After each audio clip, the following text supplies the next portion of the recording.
Y'all, they got who shot Pac. Y'all sit down.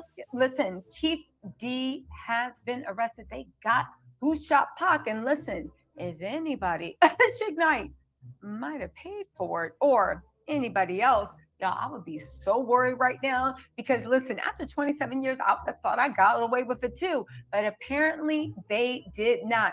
But guess what? The police chief and the sheriff are also speaking out. I have the audio for you guys to listen to about why he's the only one getting arrested when they do not believe that he was the mastermind, he was the ringleader. Are y'all ready to get into this?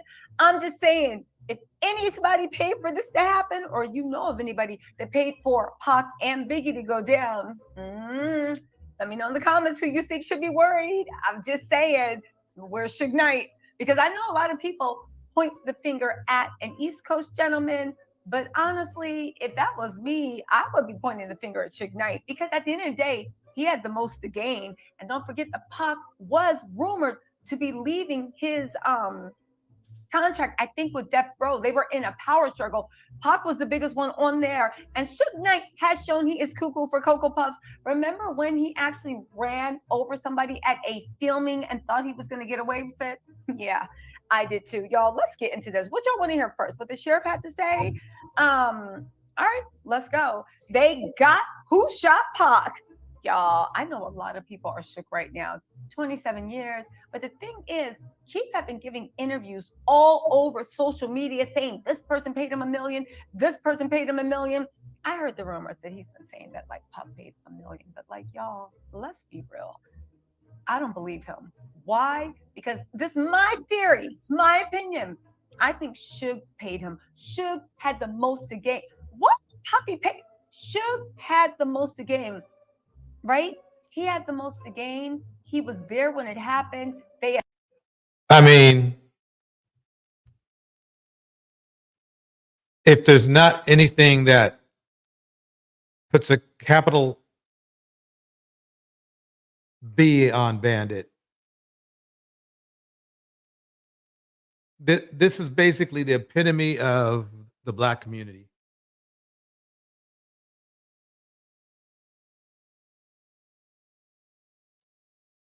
Black men, we're worried about women, right? Y'all worried about women. We can't even keep shells from ourselves.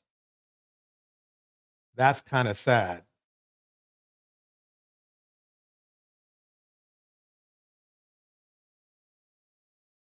Shells for ourselves. That seems to be what we specialize in. But you want to be respected. You know how weird that sounds? I mean, look how, and it's probably some dumb shit. Look how little we delete each other over. It's sad. But yeah, here you guys are on complaining about women. I mean, the guy, can you hear me? Yeah, if you got a little more volume, pump it up just a little bit more. Okay. The guy who did this is not the guy we see on the picture. They beat him up at the, I believe it was the hotel, and he came back blasting. So is that what the whole thing is? Over something that small? We all know who did it. You know, it wasn't this guy. That's for sure. Yeah, I don't even know who that is in the picture. Let's go. I think I got a more cut and dry. Let me see what else I got in here. I got so much stuff. We got so much stuff to go over today. It's ridiculous. Let me shoot Dr. Richie's video. Let's see what he's going to say. Breaking news. Let's put it up. Full mask. Hell of a thing has just happened, ladies and gentlemen. Law enforcement has informed NBC News that Dwayne Keith Davis, 60 years of age, has been charged in a crime or crimes related to the death of Tupac Shakur. He is also known as Keefy D. Las Vegas Metro Police Department, Sheriff Kevin McMahill and Clark County DA Steve Wolfson scheduled a 3:30 p.m. news conference to discuss an arrest being made in the murder of Tupac. That's according to a police statement. If you recall, Tupac, legendary hip-hop figure, entertainer, humanitarian advocate, emerging actor, was fatally shot in a drive-by shooting September 7th, 1996. I remember that day like it was yesterday. This was in Las Vegas. He died on September 13th.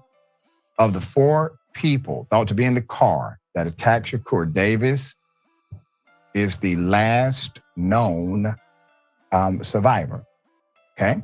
Orlando Anderson, Davis's nephew, has been suspected of pulling the trigger. Anderson was killed in a 1998 gang shooting in Los Angeles. Police served a search warrant on Davis at his home near Las Vegas on July 17th. We brought you that when it happened, looking for laptops and other electronic devices in connection with the decades-long investigation.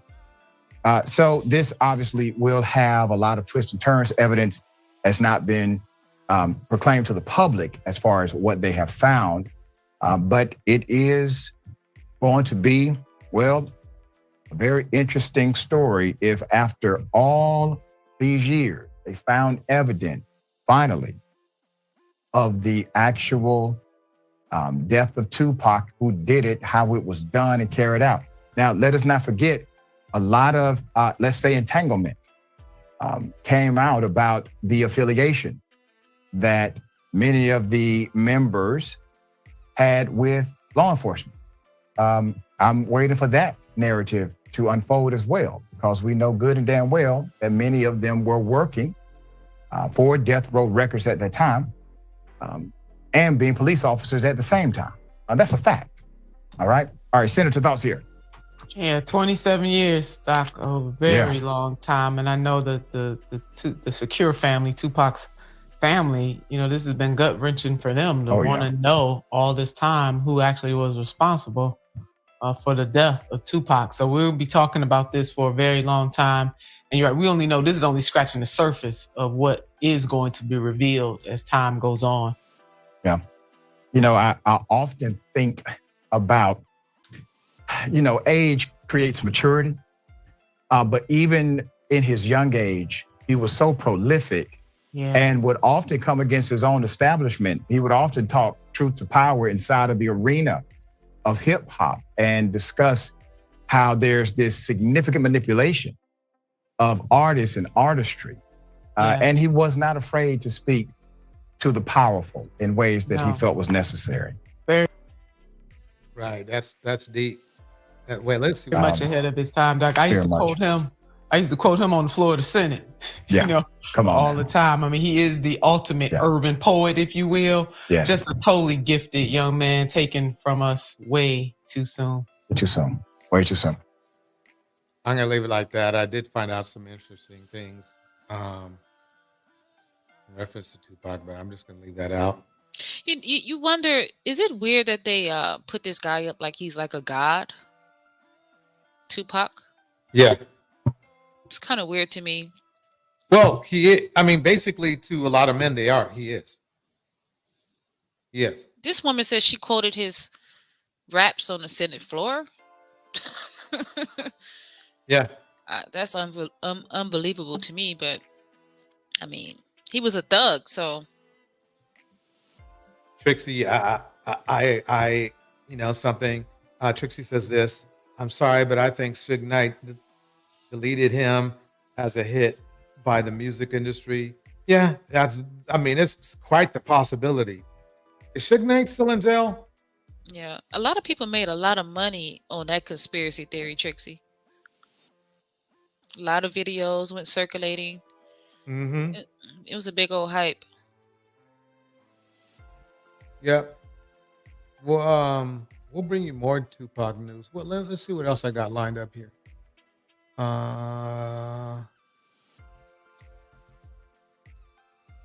What did I do with that?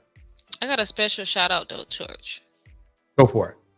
I want to give a shout out to, I think it's Shar Williams for my first Cash App.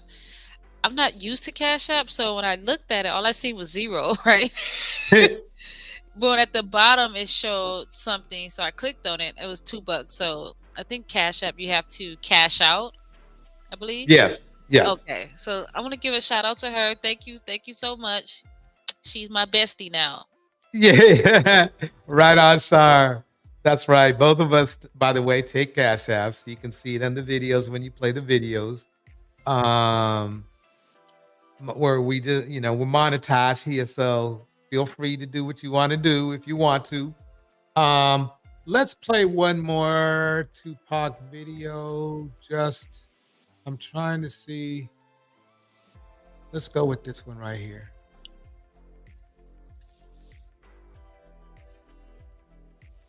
Years. For 27 years, the family of Tupac Shakur has been waiting for justice. We are here today to announce the arrest of 60-year-old Dwayne Keith Davis, aka Keefy D, for the murder of Tupac Shakur. So here's my thing: it's really not even really that much about Tupac, because it's about the black male community. You see the devastation. I mean, if anybody shows the amount of devastation that the black male community has put on the black male community, it's Tupac.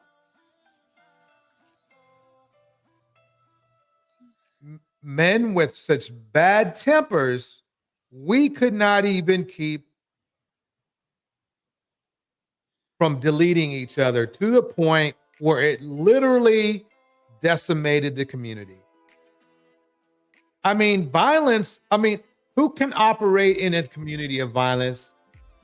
And we were pervaded. You can say, the FBI, blah, blah, blah, blah, and all that shit if you want.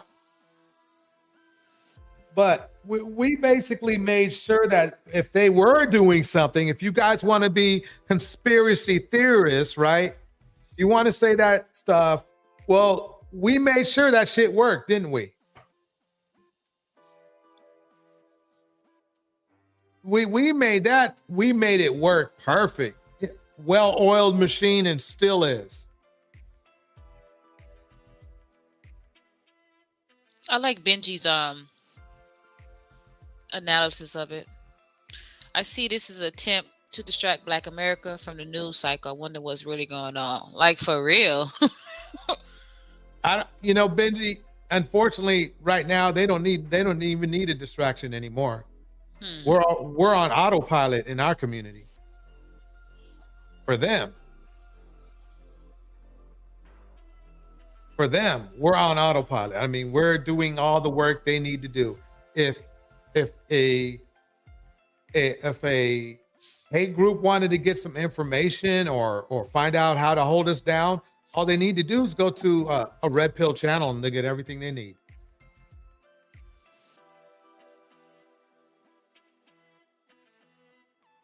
That they're basically really the same format, in my opinion.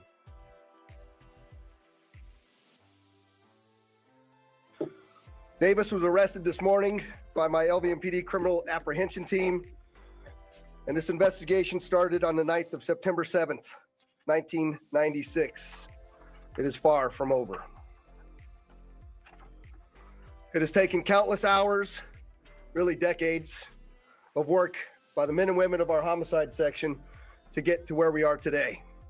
Several of those detectives that are standing here with us include Detective Cliff Mogg, the lead detective on this case. He is now retired. Well, I know there's been many people who did not believe that the murder of Tupac Shakur was important to this police department. I'm here to tell you that was simply not the case. It was not the case back then, and it is not the case today. Our goal at LVMPD has always been to hold those accountable and responsible for Tupac's violent murder accountable. Just like we do for every homicide victim in our city. Every single victim, every life that is lost is important and remains a priority to this police department. As we methodically built this case to move forward with an arrest, it was also important that at the same time, we're building towards a successful prosecution. We work closely with our esteemed district attorney, Steve Wolfson, in his office to ensure that is going to happen. I will say one thing about Las Vegas is at least they don't play. Do you think it's ironic that it took them 27 years though? That is ironic. I mean, that is ironic. I don't know why it took that long when this guy, well, I don't know how long this guy's been out talking shit. I don't. But it just shows, again, it shows you how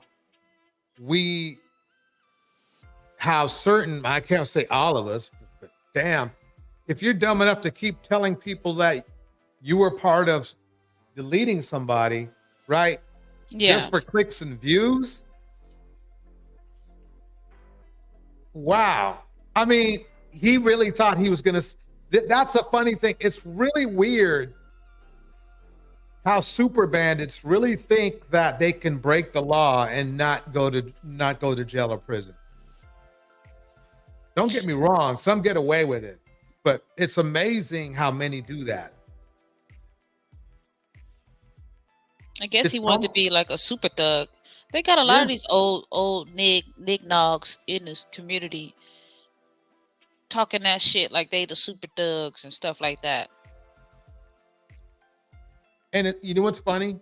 I know there's probably at least 50 dudes who know he did it, who knew he did it a long time ago. Yeah.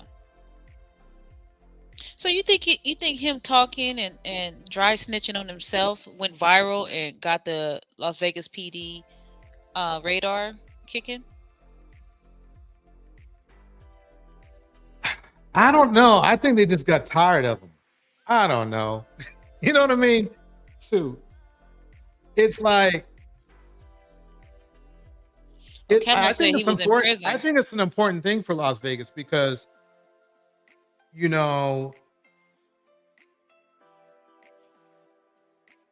this is the place that the LA criminals come to hide, believe it or not. It just seems that way. Yeah, Vegas, the new Compton. Yeah. Hi, Trixie. I think it's DJ Torch Music, I believe. DJ Torch Music, not DJ Torch TV.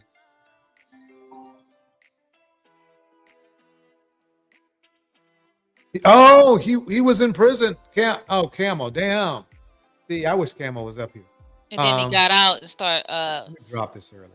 And then he got out and started trying to make money. Right. So this is some clown shit. Isn't it? It's crazy. Let me get some shout outs. I gotta get my shout outs out of the way. We have Trixie Kincaid in the house. That's the Fraz in the house. Marquis Benji in the house. Camos, better known as Kitten in the Caskets in the house. Of course, Cyber Dreams is in the house. Of course, your average logical thinker is in the house. Who else is up in here? If you're in here, oh, Miss RV, of course, Miss RV. By the way, she has a show Sunday night. I'll be performing it. Came up with it. Eat, Pray, Yoga in the house. Ain't hard out here for a pimp is here. We're about to get this party started. You all are in for a treat tonight. You know when I'm act goofy, I'm excited about the live. Let me see. You know, Torch, I don't really feel any emotion towards this segment right now. Yeah, I just kind of I kind of wanted to make sure it got out. I feel it hits home with me because this was kind of like he was kind of in my era. I was still, quite older than him, of course, but still in my era. Bridget Mouton's in the house. But we about to step this up right now. We about to step this up right now.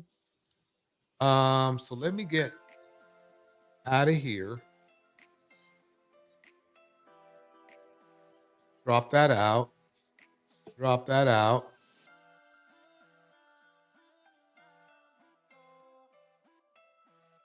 And then now, that was really the pre-show.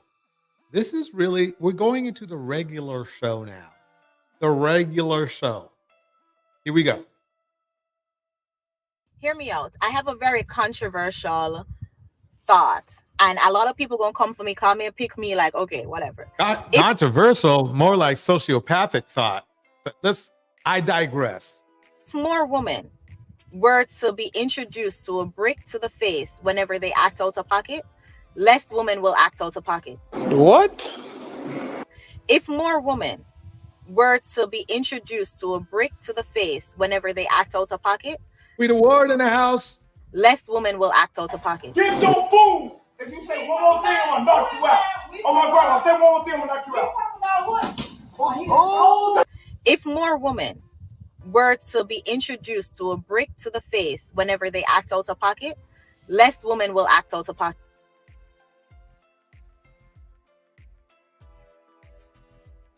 We are going to begin this evening with a vicious attack that again raises questions about the criminal justice system. If more women were to be introduced to a brick to the face whenever they act out of pocket, less women will act out of pocket. But because we know that we are covered by this societal norm that men shouldn't hit women, we feel as though we can provoke men. We can talk any kind of way. We can throw things at men. Look at Brittany Renner the other day, y'all.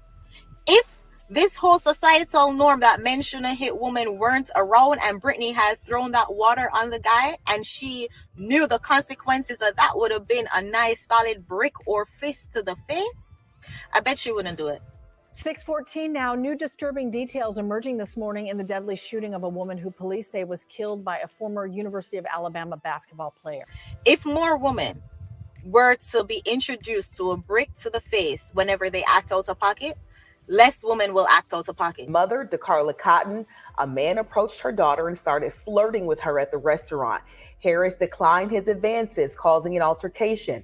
Cotton says as her daughter and her boyfriend were leaving, a man shot multiple times into their vehicle. Harris's boyfriend fired back in defense. Authorities say Miles, along with the second suspect, are both charged with capital murder. What city did that happen in? But we walk around protected, so we can be unruly, we can be uncivilized. But if more men were supposed to say, you know what, forget that. Fist for fist. If you hit me, expect this fist or brick.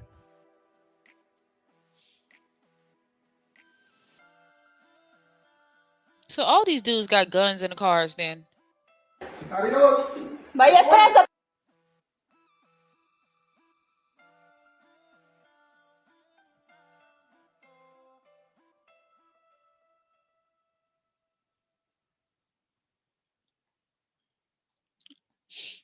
There's a guy right there. He got a baby, a newborn baby.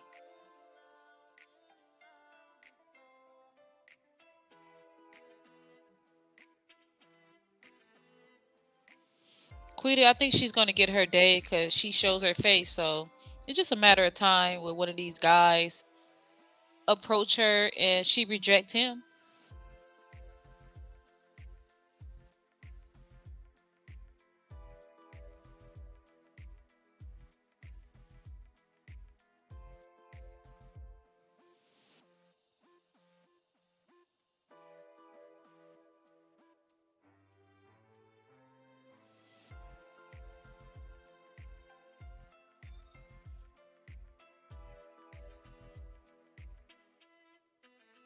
Hey, Torch, you stalling?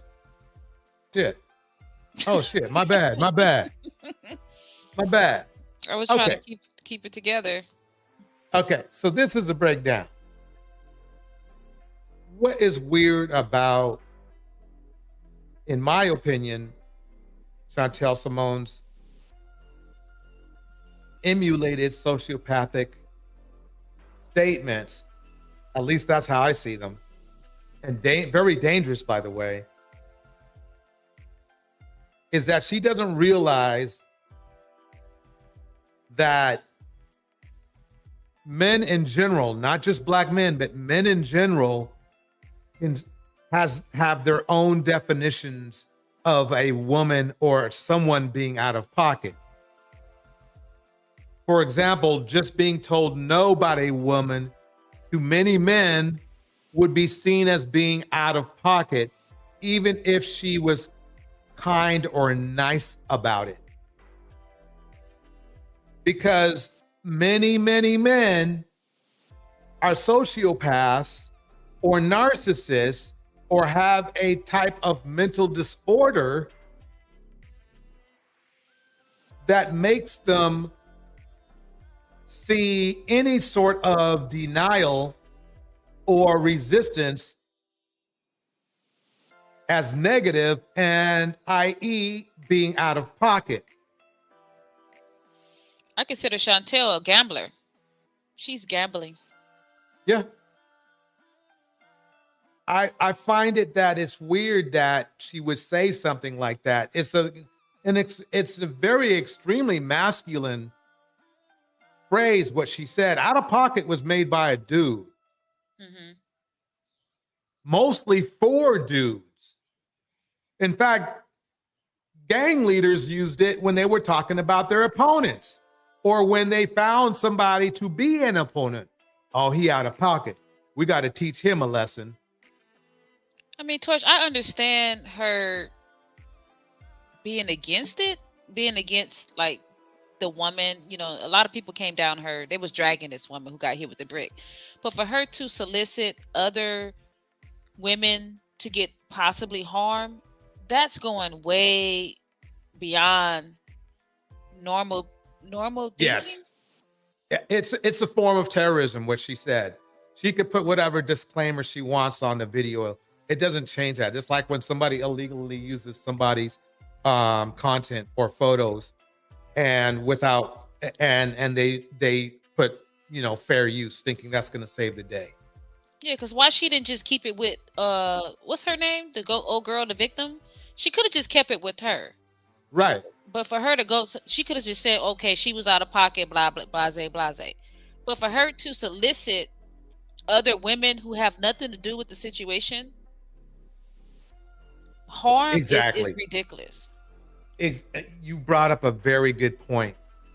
You brought up a damn good point, because to me, it's like, man, I mean, the thing is this, I know we are here for the dating, you know, Dusties by the dozen, but there's an important point to make, because how can somebody get by? That's a literal threat. I don't care what you put on your video disclaimer and stuff. There's a point where it's like, where did you go? What part of your mind made you say something like that? What part of your mind? I wouldn't say that about anyone. Like me, I have my own disdain towards the Tupac situation. But I'm not going to sit up here and say, well, he deserved it. More guys need to be shot. Right. It just shows you mentally how, you know, mammies are dangerous. Mammies are dangerous. If you will, and we saw it last time, because with RV's, remember RV's video? Miss RV's live stream about that deleter. Yes, it was a mammy that helped him. She could have told him to stop. She could have called the police and might have saved that little girl's life. Part 2, by the way, is on Sunday, y'all. So check out. Make sure you get here for it, because, you know, I mean, that's the problem with saying out of pocket. Out of pocket is not specific enough that you can make a statement like Chantel made. She was trying to be under the radar, Torch, with that kindergarten terminology. Yes, exactly. Let's put her friend on for a minute. Well, now let's put our old friend on for a minute. Here we go. I want to get. Here we go, folks. Okay, we have to stop with this money stuff. Women, if you make $60K a year and your man makes $40K, guess what? That household is going to be so much better because together you're at 100K. Let me pause it right there for a minute. If you're making 60 as a woman, right? Mm-hmm. And your man is making 40, right? And 40K is like near poverty level, right? 60K is cool. 40 is not poverty, but you really are zeroing out for the year, if you know what I mean. House note, car note, whatever, living expenses, medical expenses. But his 40K, he's not. Most men aren't good with money, right? Right. And they're selfish and they hoard their money. So his 40K could be only what, 20,000 that he's willing to give up, or 15,000 that he's willing to give up. And people pay money for peace of mind. People may pay money for peace. So why would you want? I mean, the thing is, this is the problem with Courtney's theory. Is she didn't account for drama. She didn't account for the wear and tear of drama.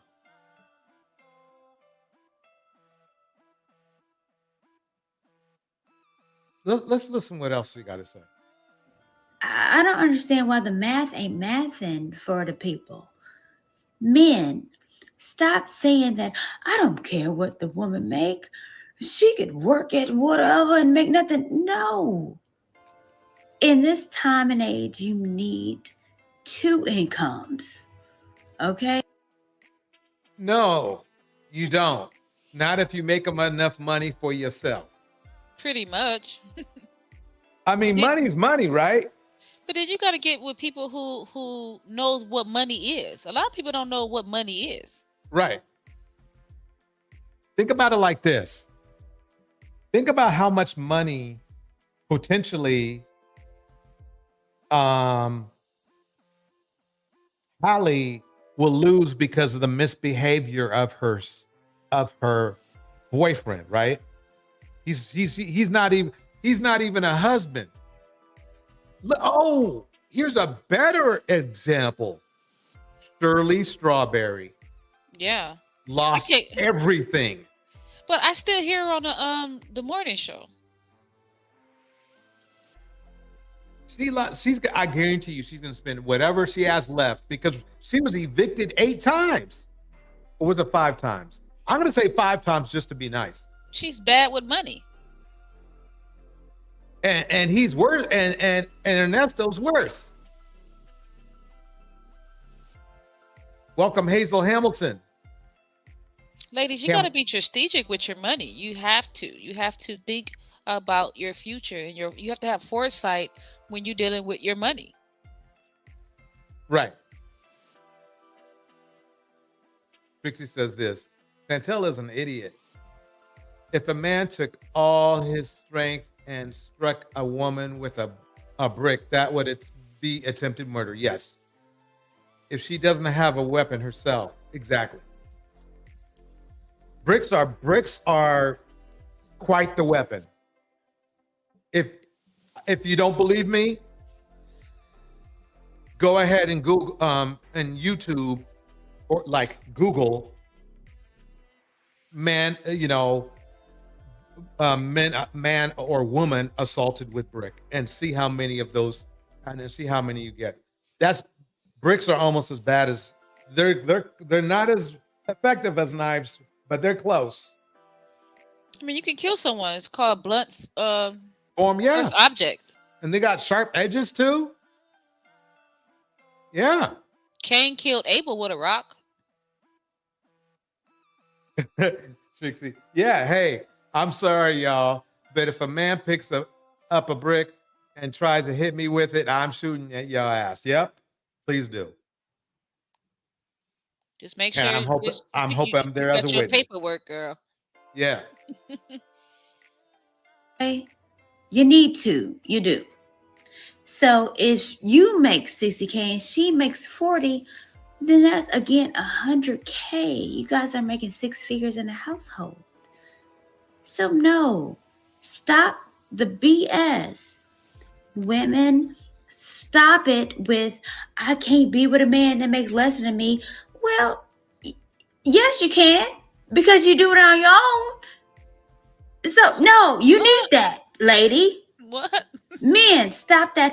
I don't care what you need. No, because if you're doing it on your own, yeah, you need it. Nigga, we need each other. Y'all gotta stop. Yeah. No, we need financial stability. That's what we need. Right. Financial fortitude. Who was it that said that when a black woman, marries a black man, she's instantly put into poverty or something like that? That was a report. I forgot what article. I don't think it's an article. It was like a report that was made. Dang. That's not good. No. So what is she? Well, anyway, I wanted her to get her point through. I guess that's what I'm saying. I wanted her to get her point through. I got to give the red pill a little taste. Let them get their in so we can. Of course. Did you hear Eboni K Williams? She's coming. She's talking like this lady right here now. Oh, don't mess up the secret. Don't mess. Oh, my bad. What a switcheroo. She must be a Gemini or something. All right. Check this out, y'all. Hello, everyone. So I wanted to make a video on how men, especially average and below average men, overestimate their value in this society. So first we have to talk about this society, which is a patriarchal society. That means that men's value is... Let me pause it for a minute. Can you guys hear it? If you can hear it okay in the chat, if you can hear it fine in the chat, please hit number 1. I want to confirm that everybody can hear everything that's going on.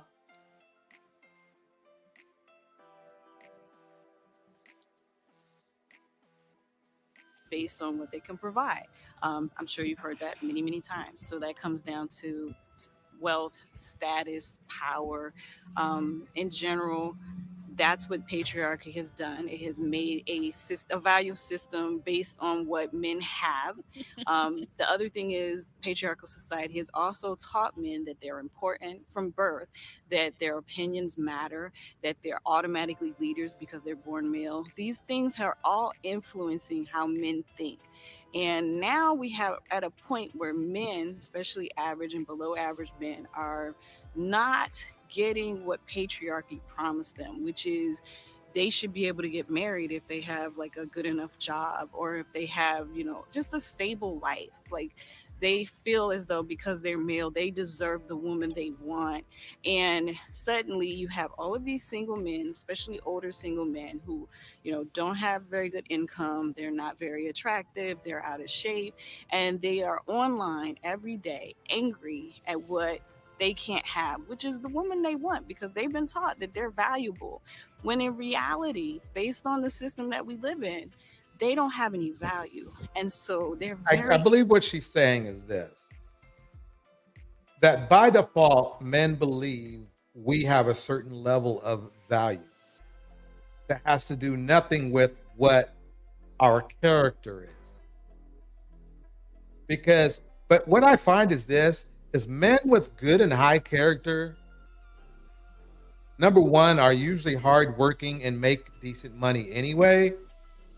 And secondly, will always find a good woman. Yeah, all they want to do is eat and sleep, and you know what else? Right. They're not on YouTube. No, they're not. They're not on here.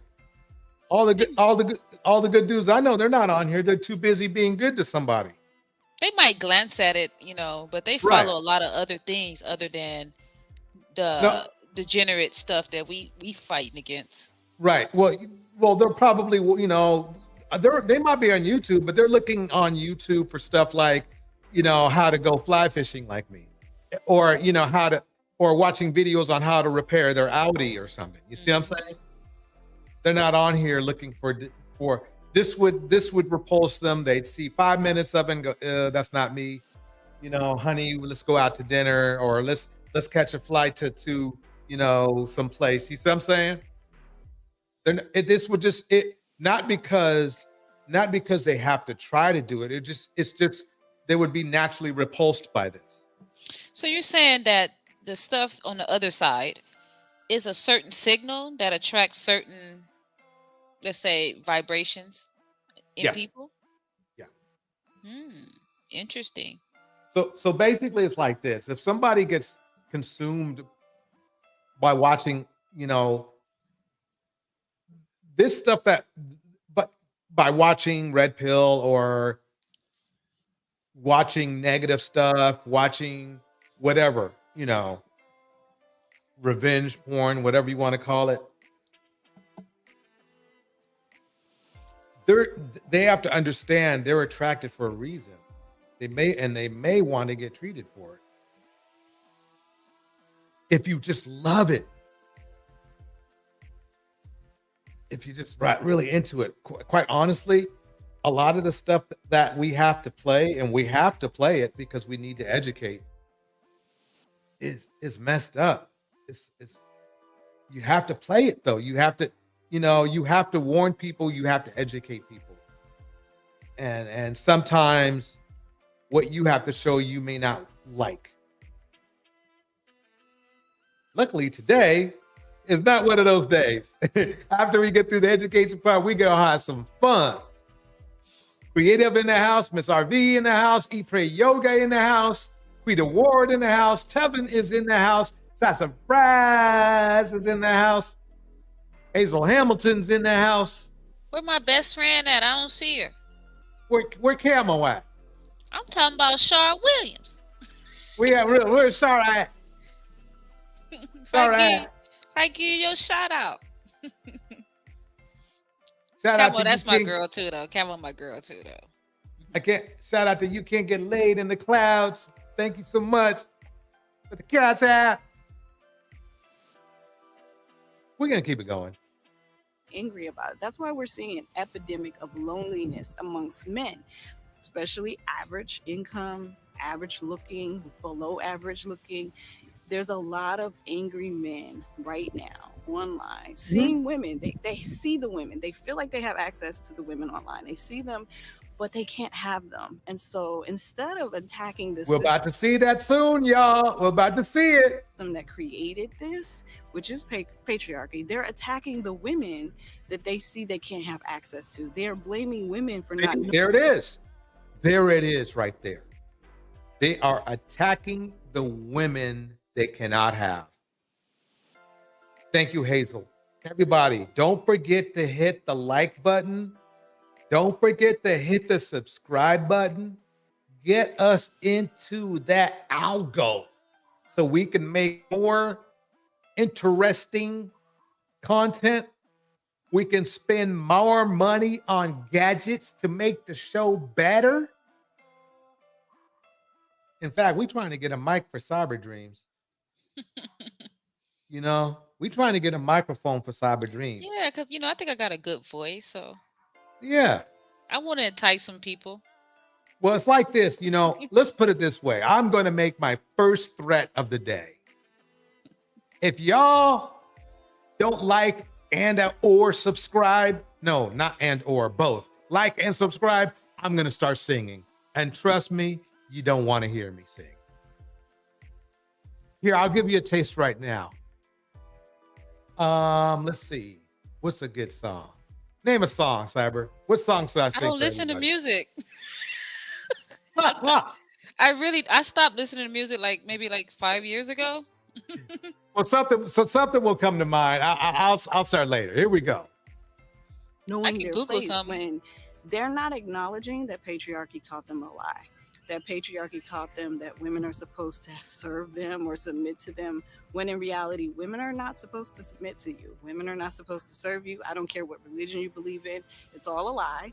And if you believe it and you're single, that's why you're single. You believed in a lie, and now the lie is really angering you. But instead of being really mad at patriarchy, you're mad at the women. It's not our fault. You know, back in the day, 50 years ago, when women didn't have bank accounts and they couldn't get jobs and they didn't have access to housing by themselves without their father or their husband's permission, you had a chance. But now, I got a song. Never too much, never too much, never too much. Damn. Bum, bum, bum. Y'all want some more? Y'all want some more? Better like and subscribe. You can see my face right now, Torch. Oh, shit.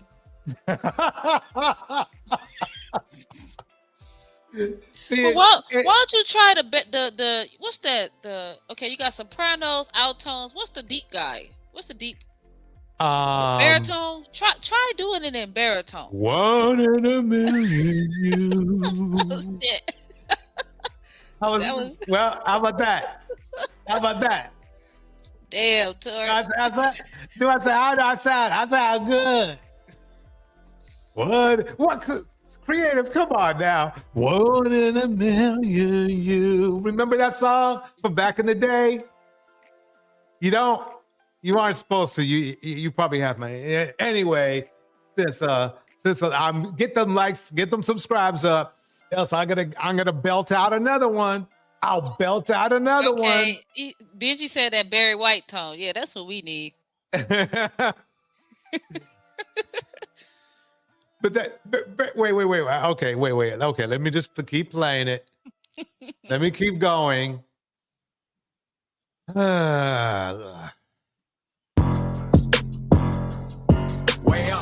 Well, let's get into some Yee tea. Jasmine Brand is here. Yes. I'm not just any brand. I'm my own brand. Mano is here. I'm on the radio. It's way up with the answer to Yee. And Tyreek Hill from the Miami Dolphins is already thinking about what he's planning to do after football. He was on a Twitch stream with Mike Evans from the Buccaneers. And here's what he had to say about his plans post-NFL. When I retire, bro, I really want to be a porn star, though, bro. Like, dead serious. Like, you think I got that? What the hell you got us watching, Torch? Whatever you want, bro. Did you hear what he just said? What you got us watching? Come on, it's Tyreek Hill. Okay, I'm gonna shut up. It's Tyreek Hill. He wants to be a porn star. Literally. Oh, Bridget, why are you gonna be cold like that? Why are you gonna be cold like that, Bridget? Why are you gonna be what that? I thought I sounded pretty good. I can sing a little Stevie Wonder for y'all. If this world were mine, I would be dust free. If this world were mine, I would free all the ladies. Okay, I'm done. If this world was mine.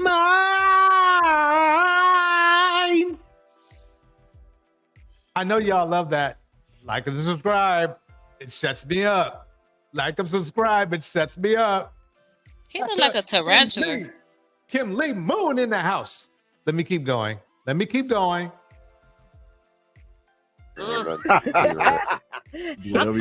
you ask him? You think I got that? I don't. Let me play it again. He's planning to do after football. He was on a Twitch stream with Mike Evans from the Buccaneers, and here's what he had to say about his plans post NFL. When I retire, bro, I really want to be a porn star, though, bro. Like, dead serious. Like, you think I got that? Do whatever you want, bro. Wait, stop it. Wait, hold up. How you heard it, He right? asked another man, you think I got that? He's talking about his phallus. You know that, right? No. Let's play it over again. In order for him to get into that industry, you got to have a immaculate phallus. Right. He asked the man, you think I got that? As if this man knows about his phallus. Let's play one more time. Let's play it. Here we go. Oh, I really want to be a porn star. From the Buccaneers, and here's what he had to say about his plans post NFL. When I retire, bro, I really want to be a porn star, though, bro. Like, dead serious. Like, you think I got that? Do whatever you want, bro. Holy shit, he did say that. Oh my God. Remember I told you, I got a theory, ladies. homoeroticism. He literally asked that dude if he had. I want and you know locker rooms are. You know what locker rooms are, right? Bridget said he might know. If he was wearing them tight ass skinny jeans. I don't know. Oh man. King Lucifer. I'm gonna highlight what he said. Let's see. King Lucifer said, "Well, they do take showers together. I'm guessing that's why he asked." But why would you ask a dude that, bro? Like, he got me saying, bro.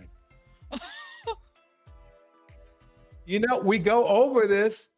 I mean, man, and you know, boy didn't even check him. Charleston White would have checked his ass, though.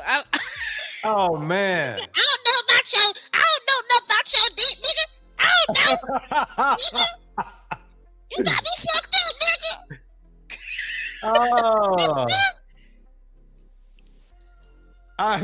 nigga. Kim Lee Moon says, I feel sorry for the female porn stars. Man, but you heard it. But you know something? This is what dudes, we look. Y'all gotta do better. Y'all gotta do way much better than this. I mean, that's if you think that's crazy, then they turn around and get on this woman. Well, I know you saw my interview with Brittany Yes, Renner. sir. By the way, if you don't see me anymore after this after I drop this video here, you know, Club Shay mad at me. What happened to DJ George's face? Club Shay, because he's gonna be mad at me. Watch. Oh, yes, I did. Come on, baby. I had to sit down with Brittany Renner. Bible on the Bible. And on the Bible, I hear you talk to me. Why is the most promiscuous men be talking about the Bible the most? I never will get that. Look at these guys; they look like lizards in the face. Hey, all right, they just do to me. Like, come on, these guys. Okay, I'm gonna shut up. These glasses are not working. I don't know what he's trying, but anyway. But I used to like. I used to watch Shay when he was on that, on the indisputable, whatever it was, and I was watching this man right here who literally ruined his career with his ego and clown tactics. But enough of that. But let's see what they got to say. Let's go. But no, let's see how judgmental they're gonna be. Yes, sir. And I think for me, you told me you told me last week, a week before that, you told me you got your eye on something, huh? Snake eye. No. I had something in my eye. I had something in my eye. You don't know. If you don't already know, you can ask for proof later if you really don't believe me. But Shay got dumped by he got dumped, I believe, by his preference. And didn't he say that he don't like black women? Here, you know something? Let me bring that up. Hold on. Who wants to be around a bunch of clowns that's always laughing and shit? Yeah, because I think Shannon. They showing all 32 of their teeth. Yeah, because I think I saw this on Cynthia G. Yeah, I believe he did say that. Oh, I don't date black women because they got attitudes. They this, they that. Like, come on, dude. Wait a minute. Holy shit. I got to hear this one right here. Let's see which one. I'll be the first to admit I was a terrible parent. I was. Because I was so it drove me. Wait, oh shoot. I think I worked myself into something I don't want. Oh man. Okay. So, Mr. Judgmental, right? They're about to judge Brittany Renner, right? Let's listen to this again. And this is not like, here we go. I'll be the first to admit I was a terrible parent. I was. Because I was so it drove me crazy because all I thought about was football. That's all I thought about. How could I get better? Some kid is in high school want my job. Some kid in college want my job. Right. I obsessed from the time I was about 11 or 12 when I really thought about going to the NFL. That's all I thought about. It consumed me.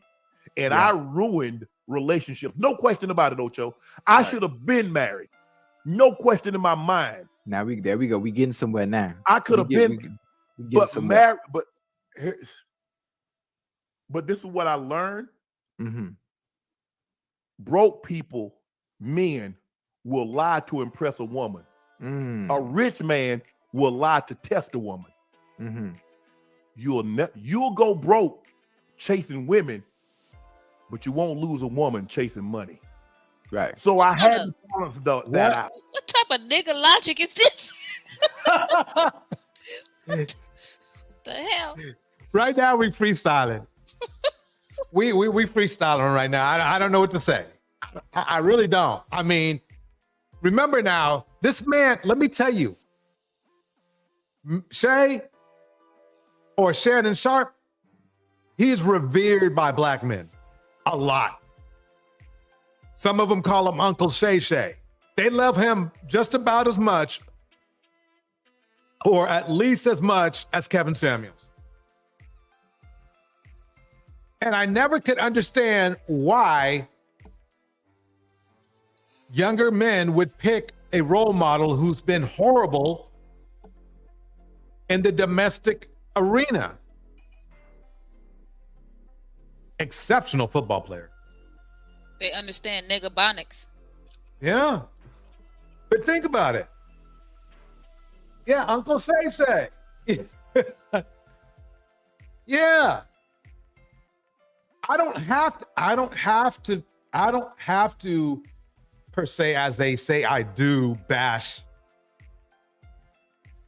black men. He's bashing himself right now. I need to replay that one more time so everybody hears it. It's coming out of his mouth. I'm not saying anything. Let me play it again. I'll be the first to admit I was a terrible parent. I was. Because I was so. Here's my argument. Cyber, here's my argument. If he's so revered with people, right? And if Kevin Samuels was so revered with black men as well, right? As if being leaders of black men, right? And one clearly admits he was a terrible parent because it just came out of his mouth. And the other didn't take care of his kids, so. Right, so number one, how can you bash somebody or say somebody is bashing somebody for something that's coming out of their mouth or that you can clearly look up online? And then here's the kicker. They defend these men that are clearly making it clear to you they are terrible in the domestic / traditional arena, but you still give them the trophy. No, and then they weaponize it against black women. Yeah. It's like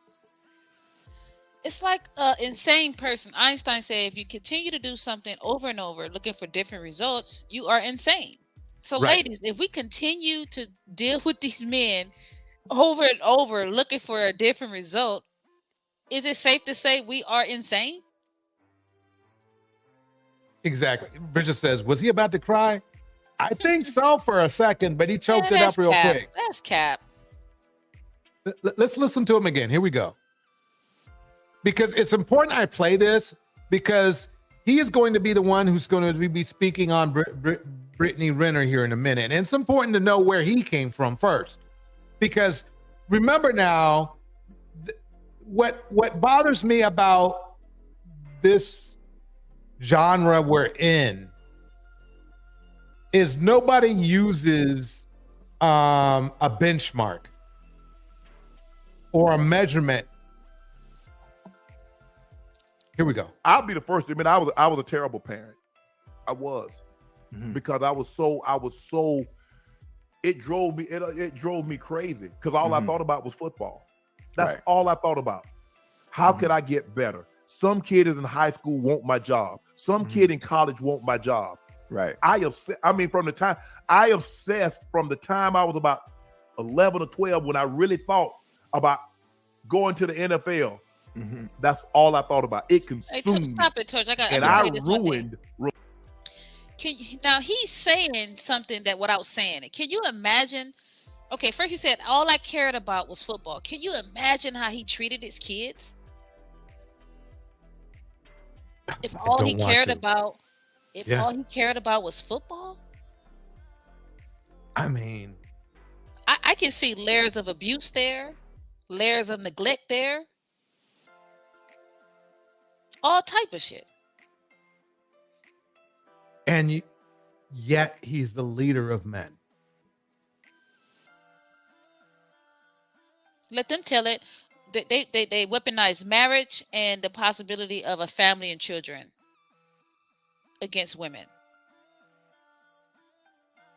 Let me get back to what he was going to say here. All right.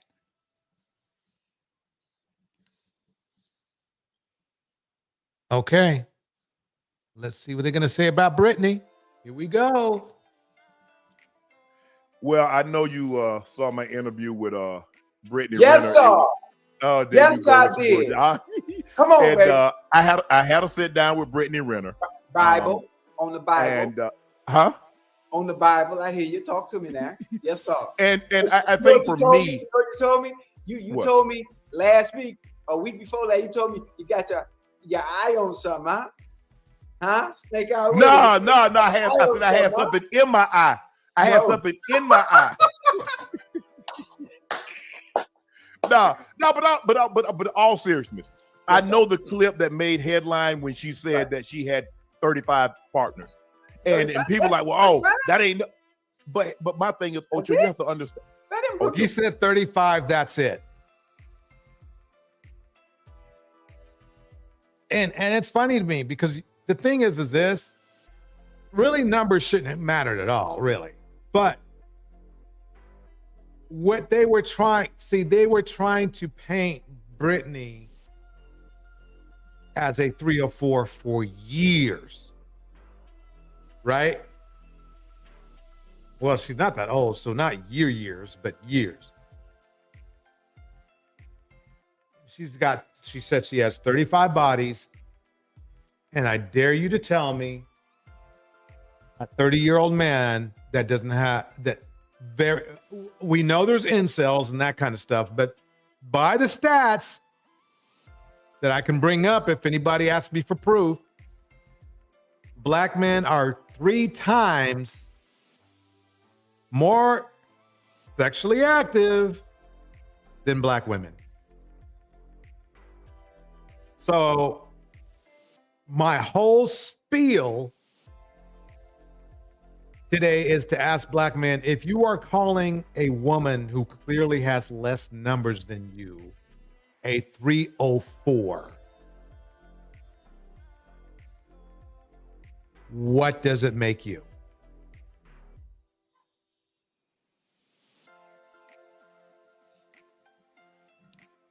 I mean, think about it. You're calling somebody who has less numbers than you. A lot of you men, I know some of you, maybe you had a slow start, whatever. But for the majority of you men, by what the stats say, why are you calling women 304s that have less, and in many cases, drastically less bodies than you?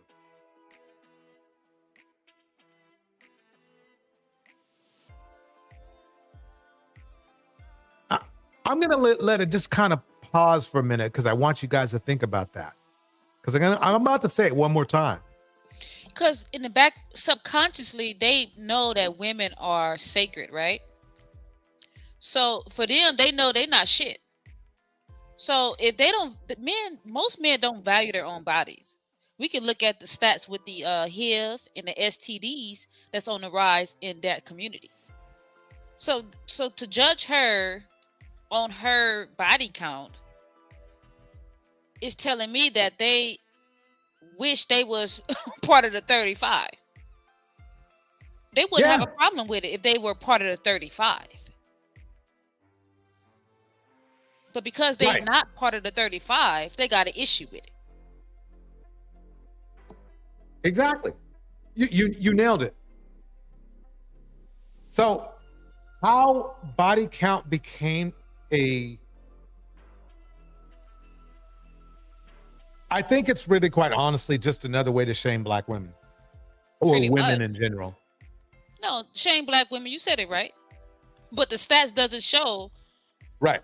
The stats does not corroborate their narrative at all. Which brings me back to my question again.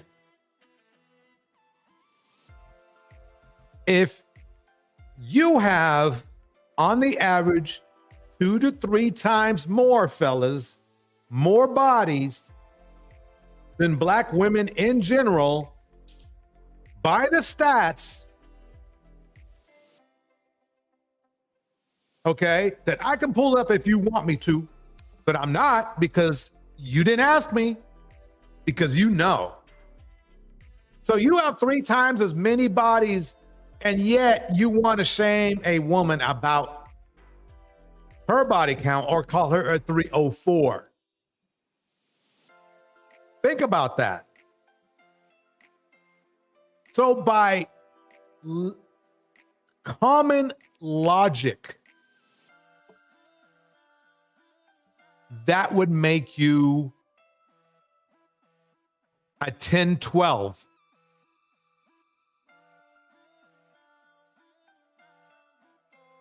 These guys look ran through. They think women don't look at them like they ran through. Come on now, miss us. Ocho look ran through, yo. Well, you saw that he thought 35 was nothing. We know he's been. Let's listen. Let's see what he has to say. Big numbers, man. Come on now. Ocho, but you have to understand where I grew up. Women didn't talk about stuff like that, and it definitely wasn't. They didn't wear it like a badge of honor. Right. They called those women, and I'm not saying that, but they used the term loose. Right. But now I'm seeing women are more. Okay, hell, men can do it. I can do it. Yes, yes. And so it's not as taboo from what I'm hearing. And Jamel Hill, who's I know Mel. Yeah. And she makes some good points. Right. She makes some good points. And a lot of these guys talk about all this and that. If Brittany Renner was right here and says, okay, I want to holler at you, all the men that talk about all this and all that gonna line up and try to be 36, 37, 38, 51, 82. Yeah, he's right. Isn't he right? You literally, he's saying what you just said, Cyber. Yeah. They don't even know history.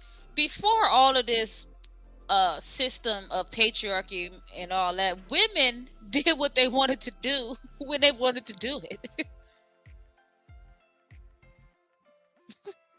So what he's saying is this. They need to go study the Roman Empire. That's what they need to go study. Yeah. And check out what those women were doing. Exactly. This one, every last one. I like, listen, I have nothing against that. I like people that are taking control. Yes. Now the men have no leverage. Men have no leverage anymore. Oh yeah, I've been with so-and-so. Oh, I've been with this many. There's nothing you can say. Men use that as a controlling mechanism. Yeah. Oh, if you like that, if you wide open, oh, you a hoe, oh, you this, oh, you now you can't, there's nothing you can say. Yeah. But women have taken back, they've taken back that control and the power by saying, this is me, this is what I've done. Take it or leave it. Yeah. In a man's eye, next. In a man's eye, if you've been with 2, oh man, you've been with 2 guys? Man, what kind of who raised? Hey, he ain't lied. they're hating this. You and listen, I'm one, and I'm just speaking for me. I don't know how other men feel personally. I have no problem with your past. I have no problem. When you that ain't got nothing to do with me. Listen, Shannon, when you eat your food, you want your shit seasoned, don't you? Yeah. You want your shit seasoned? I want my goddamn. But too much season. I don't want it too much season. Now, damn, you messing me up if it's too much season on the Ocho. Damn. Come on, now a little bit of salt and pepper, maybe some paprika or whatever. Listen, and you also, when you say you don't want it too seasoned, you got to understand and have common sense on the type of women, the caliber of women you're dealing with, and the type of men she has access to, so it gives you a better understanding. Wait. Of what that count may be if it bothers you. These clowns didn't pick quality women. Ocho, no. I'm gonna be quiet. Yeah, I just wanted to play that. I don't think we need to play anything else from this one. I think they made my point though.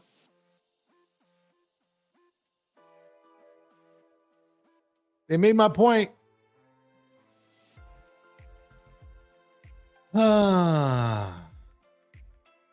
What shall I do now? I'm going to get everybody warmed up for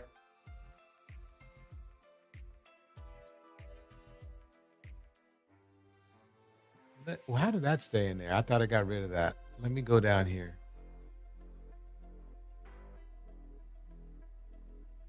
What do I want to do? Where's Darnell? I know, I haven't seen him. He'll be back. He'll be up.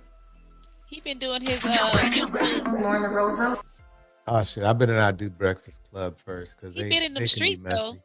Darnell What? been in them YouTube streets. He does.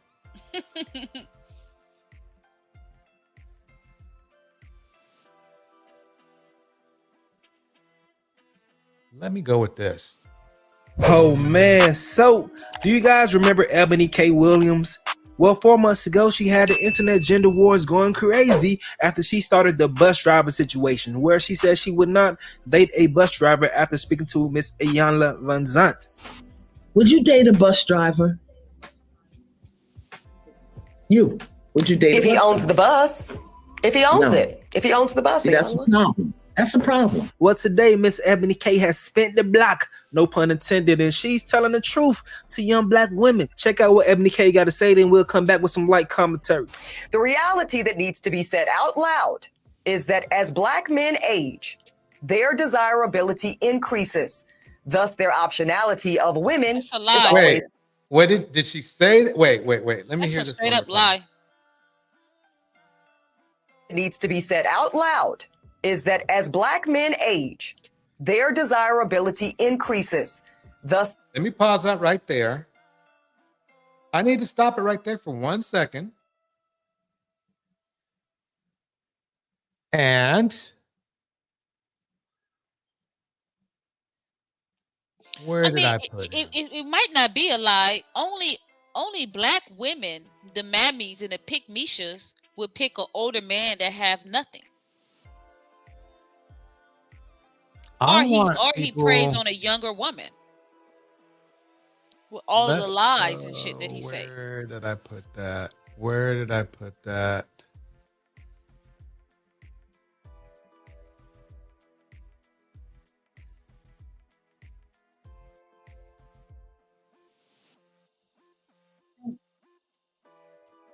Did his value increase? Wait. Sorry, my bad. Did his value increase? No. Is he a high value guy? And the sad part is there's many like him. At least 1/3 of the black male population. You talk about the 1/3 that's not in prison, right? Yeah, I don't see it. I'm an older black man, so I don't see this our value increases. That's quite honestly, I think it's a scam. Yeah, didn't they do a study on attractiveness by race?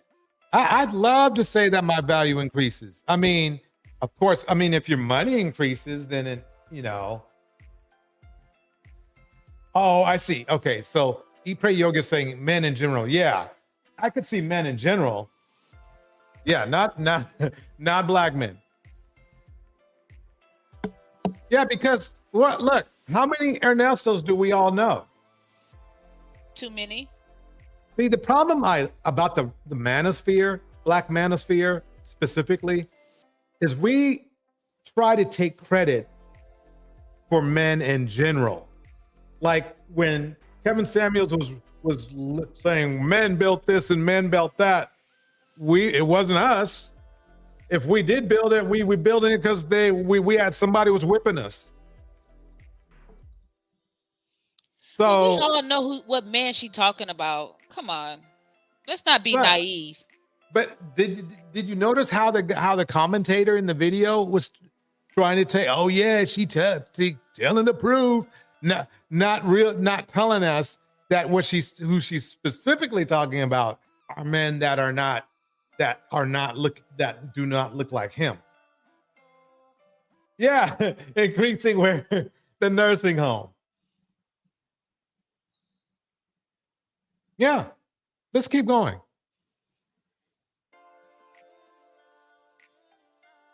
No, that's a lie. It's not true. There's a lot of conditional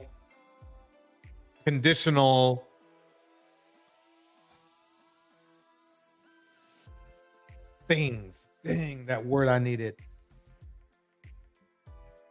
Conditional things that I mean, your characters but builds you.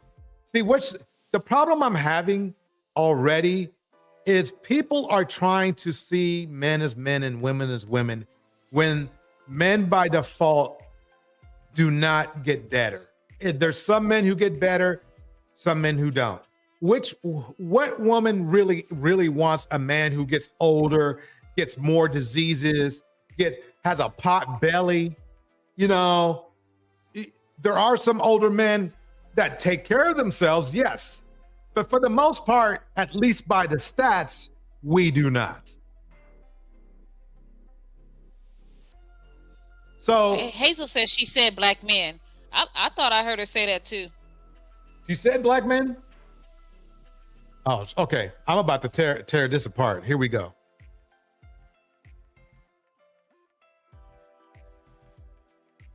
Did she? You know what? And then it comes on the heels of Medea, that bullshit he was saying. Yeah, but the thing is weird here. Watch this right here. I'm gonna be extra speculative. Isn't that more of a sarcastic? Or am I just reading something into it?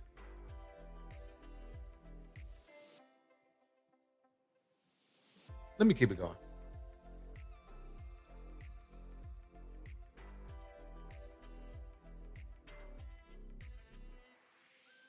Yeah, Trixie, they brainwash. They don't know no better. I'm sorry, and I tell you why I can't agree with this. Is again, if you're talking about, actually, when I come to think of it, maybe if you only want to date black, she might be accurate. And I'll tell you why. Other cultures, I know for a fact, don't care about your age as much as black men do about their women. This is not a age for other cultures is not as much of a taboo problem issue, negative thing as it is for the black community. Black men like them young. That's the issue. Yeah. I mean, all men like them young, but black men like them young more. At least apparently the black manosphere men do. Let's keep it going a little bit further.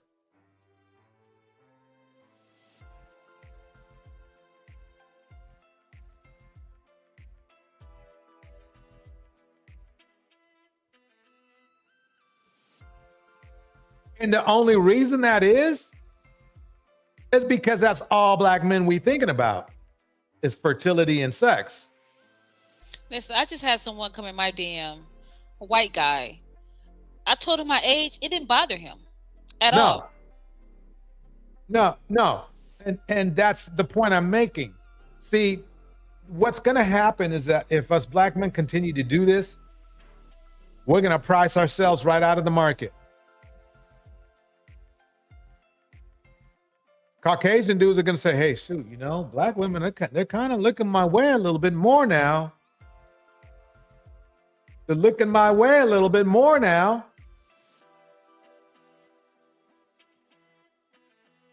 So I got some numbers that is going to make you know how much the red pill hates me right now.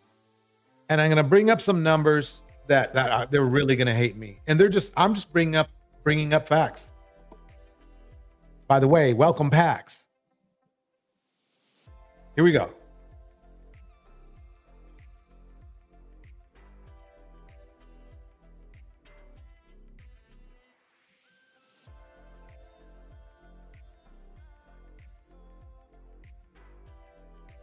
Dude, right there.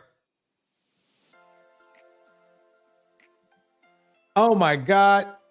See, everybody may have thought that she was roasting black women. But by her stating the sad facts, she hardcore roasted black men.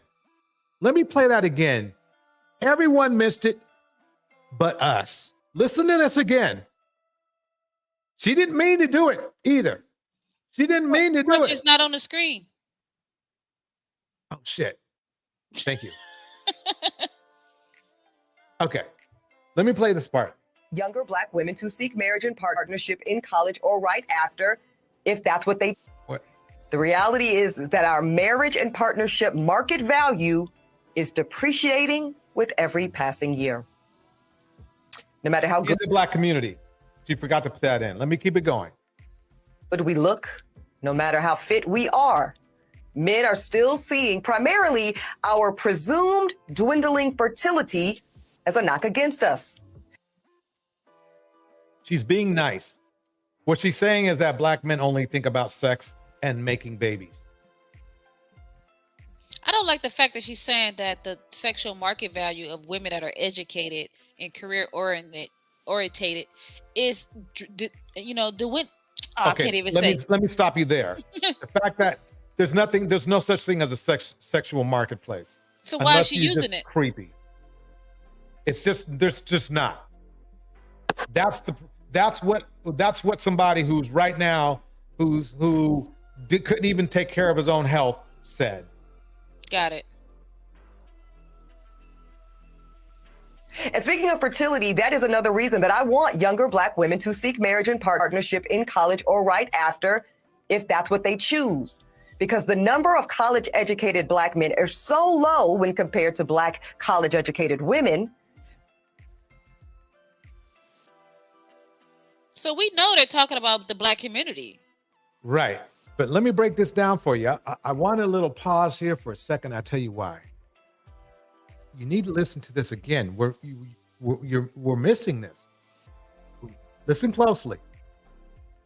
Because the number of college-educated black men is so low when compared to black college-educated women. Let me play it again. College-educated black men are so low when compared to black college-educated women, if that's what they choose. Because the number of college-educated black men are so low when compared to black college-educated women. Whose problem is that? Why?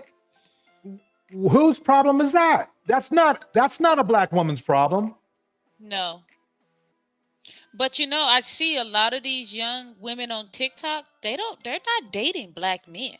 Wait, give me 1 second right here for a minute. I think I got something going on in my brain. That's not your problem, ladies. Just because somebody can't keep up with you, it's not your problem. I'm not saying, oh yeah, fuck F black men, go out there, date everybody else. No, what I'm saying though is there's plenty of college educated men in general. And black men are just one option in many. Why should you have to take the L? I need to show you the result of what they're trying to get you to do. There's your result.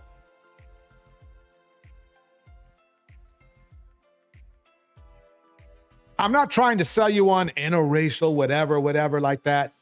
But there are some options other than what you see on the screen. And you know what a headache he turned out to be. There's peace.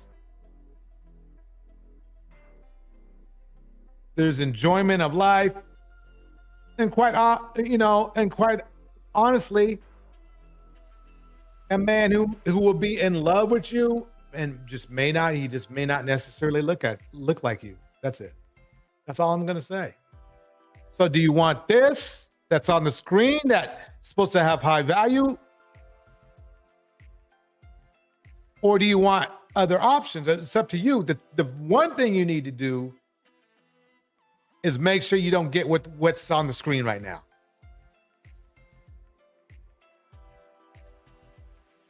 Let me go back over here to this. Let's that we're all going to be targeting the same small pool of men.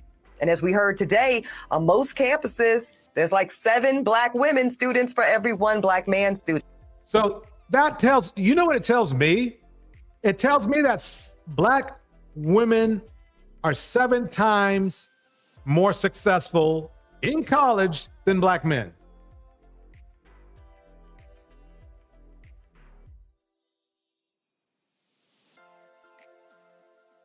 It's not your L to take.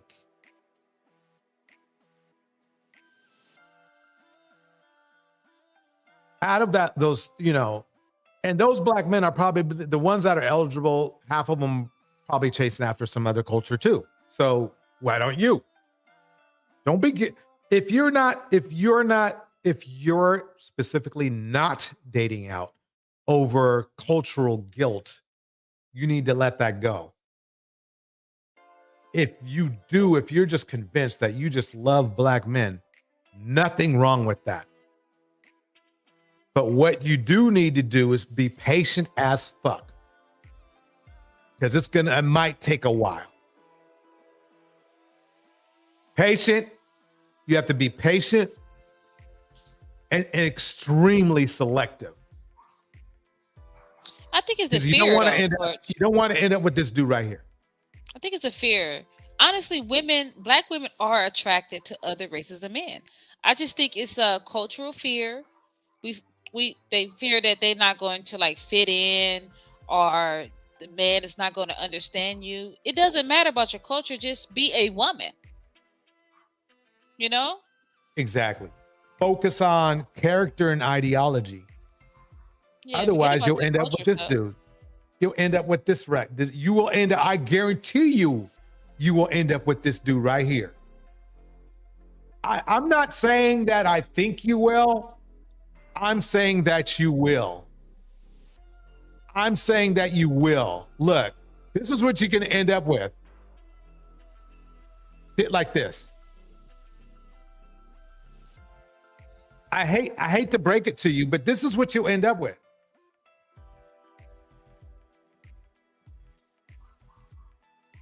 I do notice that other races of men, they're very assertive.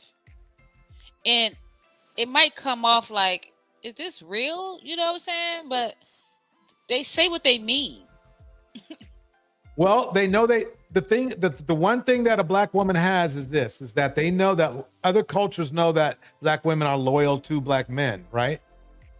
So the other cultures know they have to be assertive to get your attention, because your attention is technically most of the time not on them, unless you go to like a swirlers party or something, right? Mm-hmm.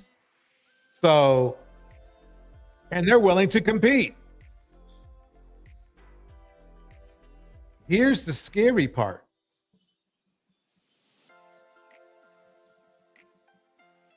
Here's the scary part. And then I'm going to comment on Quita's great comment. Did you know that there's 20 million black men, right, in the United States, right? 20 million. There's 230 million Caucasian men, just Caucasian men. I haven't gone into Asian. I haven't gone into Latin. I haven't gone into Samoan or other cultures, right? 230 million. Then the stereotype is, well, they're not these white men are not checking for black women. Well, what That's percentage of those? What percentage of those Caucasian men? Because we got 230 million to work with here. So I'm going to be really negative right now.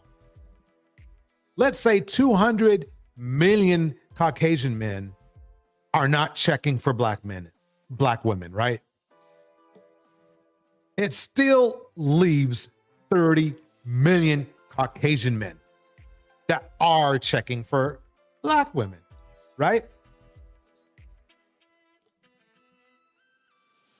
That's 10 million more. 10 million more than the full availability of black men. After literally wiping out the majority of Caucasian men, there are still 10 million more, not 10 million, 10 million more Caucasian options than there are black men. I think it's the anxiety of black women that they have this cultural bias. If they shed that, then it would be much easier to explore your options.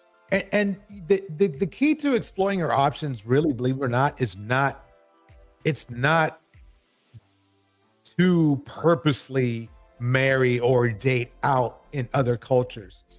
It's really that having these many suitors, okay, will allow you to be more patient. Mm-hmm. And not shutting down all the guys that's in your DM that are white. Right. Not only that, but think about it like this. Your own let's face it, self-esteem is a learned, it can be chemical too, right?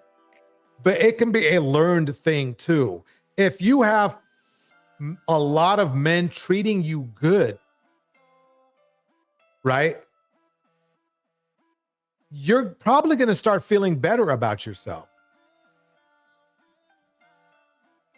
But if you have to compete for a pool of men that's small, a bunch of you are going to end up with this dude. That's just the math. There's just not enough to go around. Now, you may end up with Idris Elba or somebody, right? Mm-hmm. But it's only because you were patient and only because your self-esteem was intact.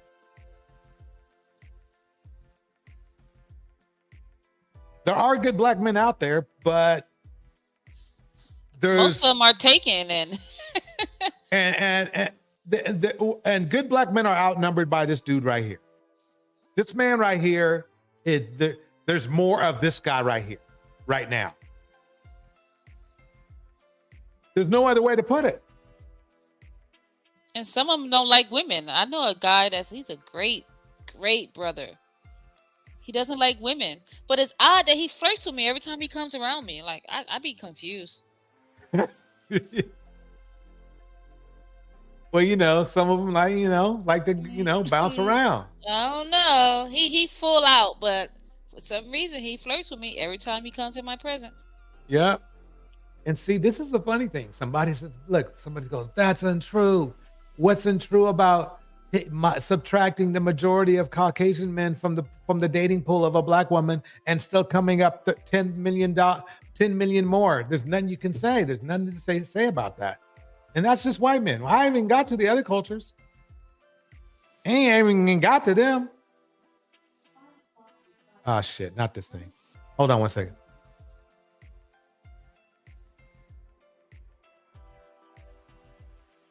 Okay, so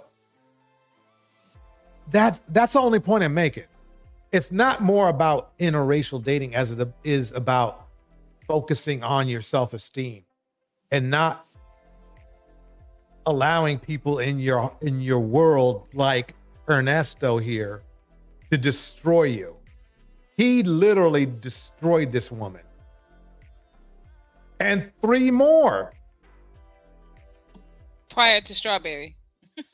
Right.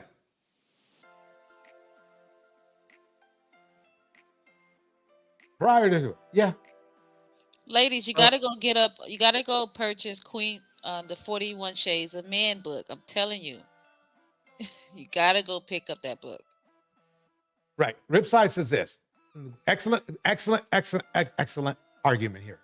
You would have to agree that most men are, you meant to say are, okay, race loyal. Right. But I just told you, I just subtracted most men. From the 230,000 Caucasian men, I subtracted 200 million, leaving only 30 million. Wait, let me say it again.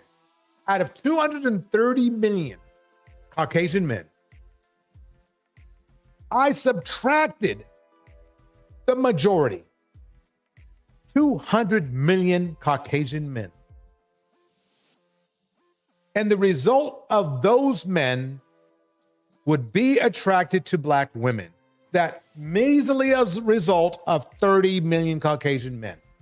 Because, as you said, most men are race loyal. I agree. But I'm still left with a dating pool for black women of 30 million Caucasian men. There's only 20 million black men, period.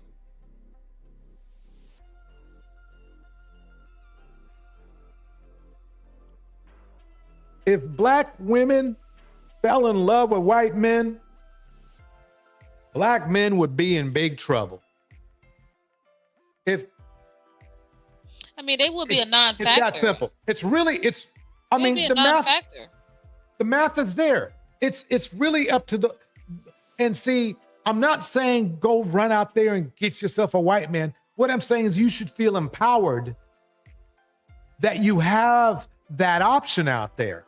You literally have a pool double the size of what you think you have.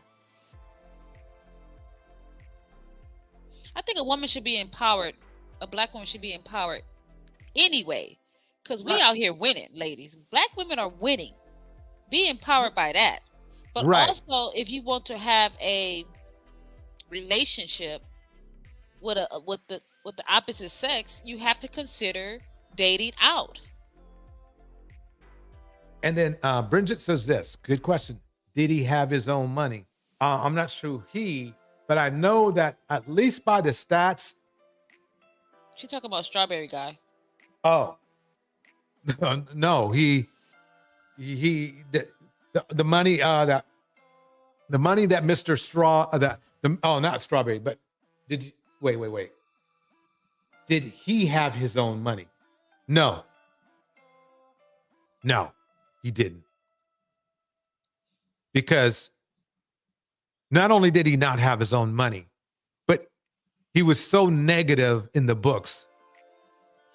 Shirley herself, who had a full-time, very good job, was evicted 6 times with this man.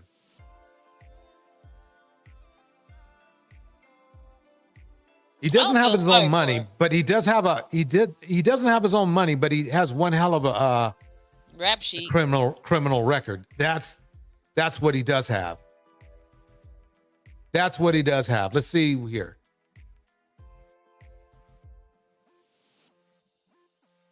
Martha Williams, he screwed her over. Then he has all this stuff here. You know, she just proved that when you choose a man in a desperate situation, out of desperation, you're going to choose wrong anyway. Just by you being in desperation mode, you're going to choose wrong. She was older. Right. He came along, finessed her, and that's it. That's it. Yeah, it's a wrap. She was doing fine all by herself now. You know what I'm saying? Making good money. Yep. Some women gonna be alone. I mean, at her age, I'm quite sure she went through 100 Dusties. Yeah, I mean, if there's anybody who fits, you know, Dusties by the dozen, here you go. Right here. Oh, we got a super chat. $50. That's $50. nice. Thanks, Ripside. Thank you. Would you be interested in a debate? Yeah. Ripside, we'd be welcome for either a special debate on another day, or let me just drop the link just in case somebody wants to come up. Let me do that. Come to the debate. You can hit me with that same $50, yo. Spread the love. Yeah, thank you, Ripside, again for the $50 super chat. Ripside 2, I should say. I'd love to discuss this. That would be great. Let's make it happen. Tweet Award, thank you for your $2 super chat. She thought she hit the wall. That's right. That's true. I guess Miss Strawberries thought she hit the wall. I guarantee you now, if she could, she'd go back to that wall. Sometimes the wall could be better. You know what I mean? I'm under the impression the wall for a black woman is a woman who didn't apply herself, basically broke, a lot of children. You know what I'm saying? This woman got money. So how she hit the wall? She jumped over that shit. Yep. And fell right on top of a Dusty.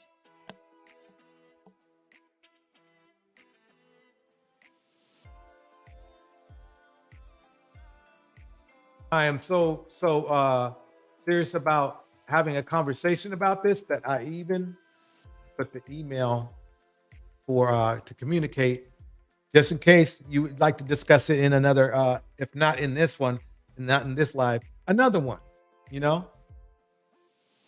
But yeah, let's keep going here. I'm taking a little bit long. I should get to the fun part. I really should. That's the wrong one. Okay, we're here. So let's go back to her. We gotta let her land the plane. Let's let her land the plane, and we're gonna get into some fun. Y'all do the math. So here's my advice.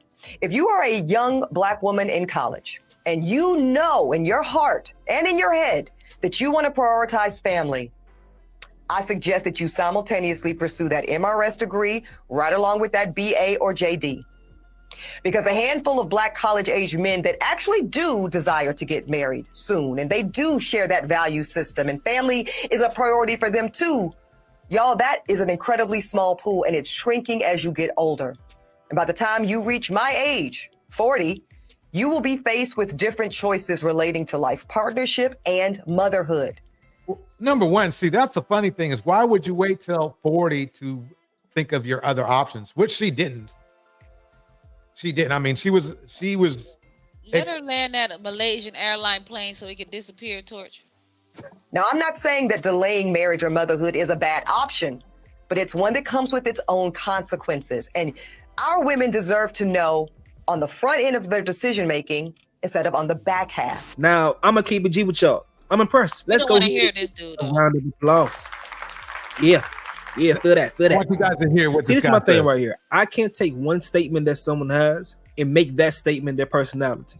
Although fundamentally I didn't like a lot of things that she said in regards to the bus driver situation, but with her being able to go on her platform and tell the truth about a situation, now I see that she may be a person that you could speak to, and although you may not agree with one thing, you may be able to find common ground. He's just looking for something that sounds good to him. That's what he didn't understand what she was saying. She actually shit on you, dude. You just don't know it. This guy's stupid. Yelm, whatever. And I'm sorry to call you that, but think about it. She just said that black women outperform black men 7-1 in college.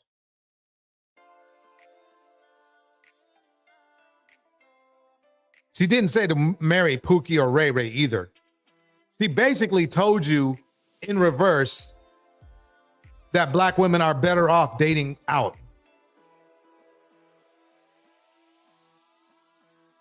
That's what she basically was saying. I picked it up. See, I don't understand her fertility narrative. Janet Jackson had a baby at 50.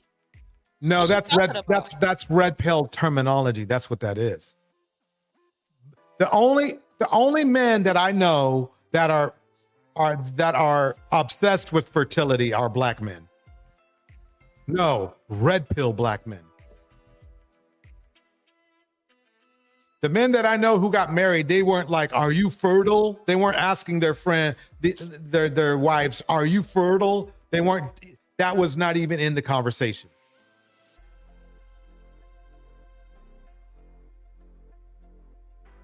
That fertility crap, that right there was the red flag for me. Welcome, Tomas. Trixie Kincaid's in the house. Bridget's in the house. Quita Ward is in the house. Ripside 2 is in the house. Miss RV is in the house. Camo is in the house. Creative Solutions is in the house. See, some things, the thing is this, I can tell she's been in the Caucasian realm for a while, and I'll tell you why. Caucasian people, they'll often speak in reverse. And what I mean is this. When she said, "Oh yeah, your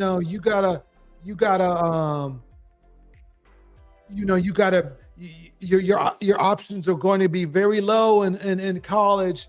You're going to be outnumbered 7-1 for technically good black men. I mean, educated black men, right? Well, if you're outnumbered 7-1, what's your option? I mean, you really don't have an option. You're dating out. Or you're getting dogged for sure. I mean, you can always get dogged even dating out. Let me make that clear. But if you're scraping the bottom of the barrel,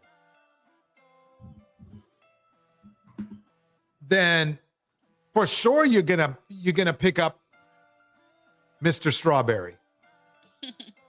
But she's talking about a group of women in college that are young, vibrant. These ain't no shabby women. Right. Now, you guys ever went to a college campus? And the problem is that's a point in a woman's life and a man's life where career really needs to be focused on, because pretty much. I mean, if you're really, because think about it, if things don't work out in your marriage, your 18 or 19-year-old marriage, you're basically you're screwed. So, but let's let Rip it up. Rip, what's going on with you tonight? How you doing? Doing good. No, I agree with you that, opening up the options would be good for most black women. And I want to let everyone know that, I don't know everything. I'm just going to talk based on experience.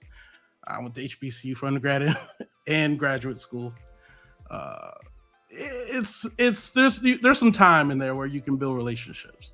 I think that's what most people are trying to say. I think it gets dumbed down to like these talking points, you know what I mean? But like in general, people have an option of dating people who are around them. That's your first access to people. Now, recently that's become internet and all that, but usually people dated people who went to school with them. They knew through friends, church, organizations. Nowadays it's the internet. So in I'll give you a good example. In Strawberry's case, it's later on in life, but she still wants a relatively good-looking man. No, I can say that. Secure enough to say he's a good-looking man, right? But he doesn't necessarily have the other attributes that she probably looked for in a man, and that she probably needed in a man. And so these are the things that you have to compromise on. Now, you can still have the idea that you still want to be with a man who's a tall man, good looking. I mean, he's in his 50s, I assume. He's got his hair. Let's see what Ernesto. Yeah, I think he's 53, 52. Let's go with it. He's in his 50s. Yeah. And so, he's in his 50s. She's 10 years, 15 years older, 10 years older than him. And so, those options just dwindle as you get older, right? Most people want someone who's either older. Most women want someone older than them, but she didn't in this case. And so in this case, she's looking for someone who, at least on the aesthetic piece, looks like what she wants him to look like. She didn't really care about that background. And she admitted that it wasn't Steve Harvey who introduced her, it was some other friend that introduced her. Mm-hmm.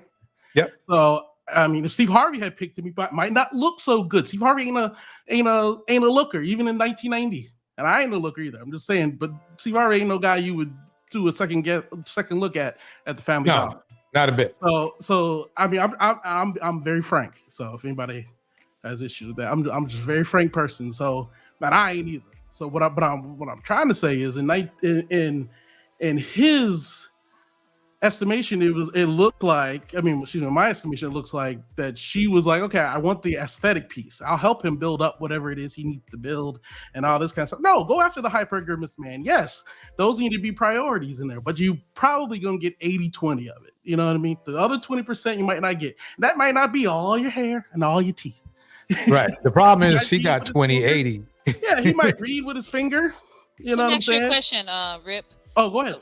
So you're saying that can we hypothetically say that most Black women are looking for men through a sexual lens? No. I think I do not believe that most women are only looking at men through a sexual lens. I do believe that the priority is sexual. I think men do this all the time. Now, Torch, you may be, I don't know. You remember back in the day, you would say, "Oh, Lauren." Well, let's go way back. Whitney Houston, Halle Berry, which one? And men could do a priority check of what they think is more attractive, right? Right. Are you with me on this? So men can do that, and you have to order that. Well, why do you want her? Well, I like her legs. Okay, legs are important to you. Go to the next attribute. And as you go down these attributes, what I'm trying to say is these are too high on the attributes, and the physicality is too high on the attributes. It's not the only thing, but its priority is placed very high on that. These white men ain't attractive dudes that these women ain't dating. Let's be very frank here. But when they get to Black men, they also have to be attractive and all this other stuff. But with white men, they just gotta have some money. These dudes ain't the greatest looking dudes. Eve's billionaire. Shoot, Mark Zuckerberg ain't the great. Okay. So let me ask you this. Go ahead. Okay. So what you're saying is that the dating pool of attractive Caucasian men is less than that of the dating pool of attractive Black men. No, I'm saying that you're meeting someone and you're trying to meet who they are, what they represent. Is he a producer? Is he somebody who's going to get something? You know what I'm saying? Or is he somebody who's going to go and get his money's worth, right? A lot of these dudes are not in that position. So if you're dating based on what somebody looks like, then yeah, it's going to have trouble. And when we're younger, we do place more priority on those things, right? And I think that it's wisdom to know that, hey, you know what? All that glitters isn't gold. These are all phrases that we all know. All that glitters isn't gold. And so we have to look deeper into a person than those things, right? And I get what you're saying, because in high school, we only dated guys that we thought were cute. So that high school mentality is transferred into adulthood, is what I'm. Not necessarily. See, what the thing is that when back in the day, all you had to do was bring, when you're 18, 19, you both have nothing. It's the most purest of relationships. You have nothing. Everything's you food on your back, clothes on your back, all that stuff in high school is based on your parents. And you might got a little part-time job, put some gas in a car, and go out on Friday night. But the expectations when you hit 30 are very different. So when you have these discussions, I think it's important that we have them based on periods of time in your life, right? And so what I think Ebony's trying to say is like when you're 22, you both got nothing. Move out, get a little apartment together, work together. It's not hard to work with somebody else. Hey, you got a better career? I'm moving with you. I'm on the midnight train to Georgia. I'm gone with him. I gotta go ahead. I'll figure something else out. It sounds like struggle love, though. Black women have. It is. Black women have been doing this for decades already. Yes, I mean white women do too. Like I said, as I went through both an experience of white and black undergrad experiences, those girls were getting married at senior year college. They were broke. They all broke. It's a struggle when you're 21. You ain't got no money. Wait. Okay, let me ask you this though. Okay, the problem is this. There's only like Ebony said, if you agree with her theory, what she said is that there's 7 women to every one guy. So, right. If that's the case, why would you fight for that one? Now, this is for every 7 black women, there's 1 black man. Why even deal with those kind of options in the first place when you got the numbers I was saying before is black women, they're still outnumbered by other men, just not black men. You see what I'm saying? Oh, totally. I'm not saying she shouldn't date. She, like I said, a previous comment was she been done dated white men. It ain't necessarily better on the other side. But you do have more options, and I agree with it. Yeah. I think you should. I just don't think it's to the detriment of black men. I don't think that this is the person you have on the screen is a good example of what is out here. I know a lot of guys. I don't know. Let me give you an example. We might need to have a debate on that alone. That was what I was coming up to talk about, because I was like, why are we using this man? There's tons of men. Because think about it. Okay, what percentage of black men are in prison right now? Less than 10%, but I'll give you that. Let me check. You believe 50% of some number, like a quarter of men are in prison. Maybe in probation. Are you talking about probation? Parolees? Or are we just talking about prison? Prison or jail. 1 second. I like Rip, man. Well, I mean, the reason I can say this. Okay. So it looks like estimated 28.5%. That's pretty high. That's not that are in prison. Estimated 28% are expected to serve a state or federal prison sentence. This is in lifetime, like in the sources, lifetime likelihood of going to state or federal prison. That's pretty high, man. But that's not how many men are in prison. That's an incident. But no, because you're not taking in for an account those men that should be in prison that are not good. They're not good for anybody.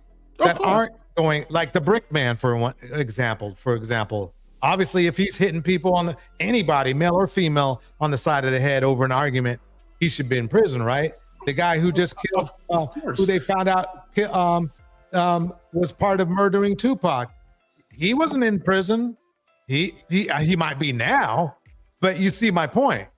So the number that you want to subtract from this number here, we have to add it back into the pot for all the variables that are outside of it. So we're still floating around 30%. So George, do you have the stats on the amount of black men that are currently in prison? Right. Let's see what comes up. Because I kind of get what he's saying, because this new generation of black boys, they're not gravitating to that that thuggism. A lot of them. 38% of active inmates are black men. Number of inmates total. Go back up. Number of inmates total in the Bureau of Federal Prisons. Is that not 60,000 total? I think we got our new. I think we got a new debate going on. Right there. What's the percentage of prisoners by race? Number of inmates. There is way number more of than inmates. 60,000. 61,000.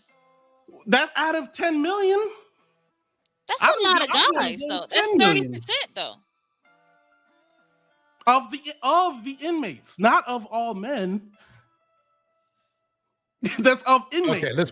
Okay, we'll go over this another time. The reason why is Okay, everybody's here for a comedy show. I was just trying to give an example, but you guys said that there's a lot of these men, and if the studies have been done, there is a study that I'd like you to read about marriageability. Would you say that the manosphere is a good cross section of the ideology of Black men in America? No, most of the manosphere is older men over the age of 35. So when you're talking about these statistics, things like that, you have to. But there's still, I mean, how many men is that? I'm sorry. How many men is that? What percentage of those men do you believe? Because okay, Kevin Samuels himself had one. He has, but the Kevin Samuels, let's say, company has 1.5 mil themselves, right? What do you mean? It has 1.5 million subscribers, correct? Subscribers. Okay, gotcha. Okay. Then Poor Man Podcast has about, I don't know, 1 million himself. Yes, sir. And I understand some of that might overlap, but yes, sir. Then you have the Fresh and Fit crew. They had probably about 1 million. Uh-huh. Okay. You see where I'm getting here. I mean, these millions are starting to stack up. Oh, I agree.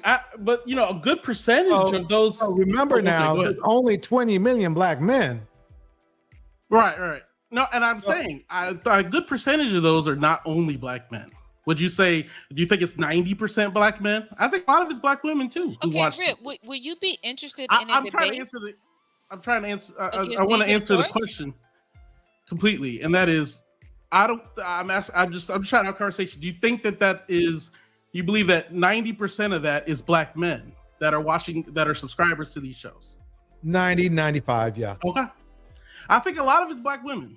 I think the reason why they could call in is because they were watching the show at the time. No, okay. This is what I've done. I've done like what usually I find out what kind of vibe a channel has when you look at who's in their comment section. And most of the time it's mostly men, and that's where I came up with this person. I see your argument, but I don't think a lot of these people, I mean, women are not going to be interested in watching men bash them.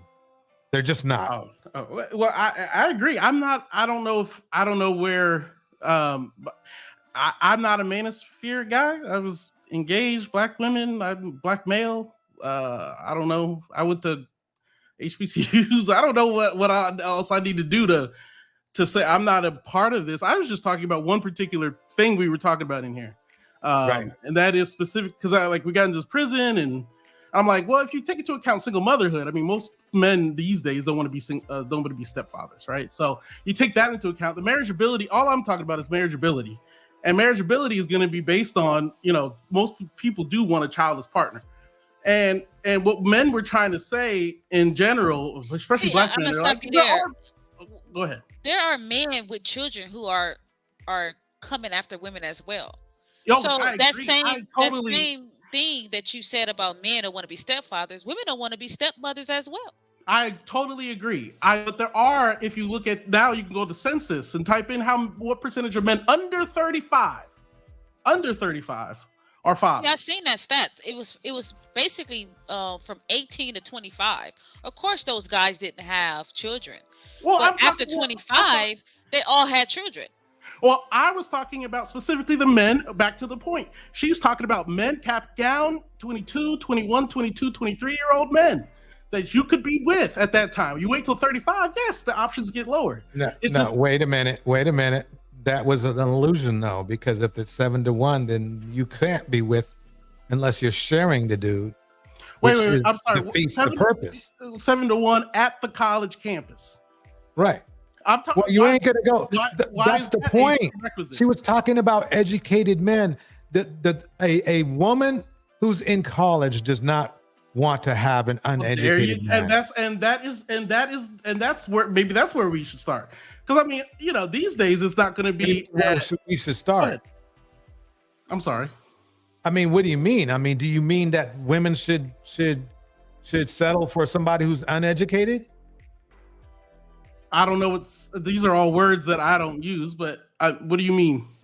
Settle. I mean, you're saying that but you have to look out. It sounds like to me you're telling these young ladies to look outside of college. Well, I'm saying if that's the issue, I think it should be that you look all over, whether it's a white man who doesn't have a college education. They act as if all white men have a college education.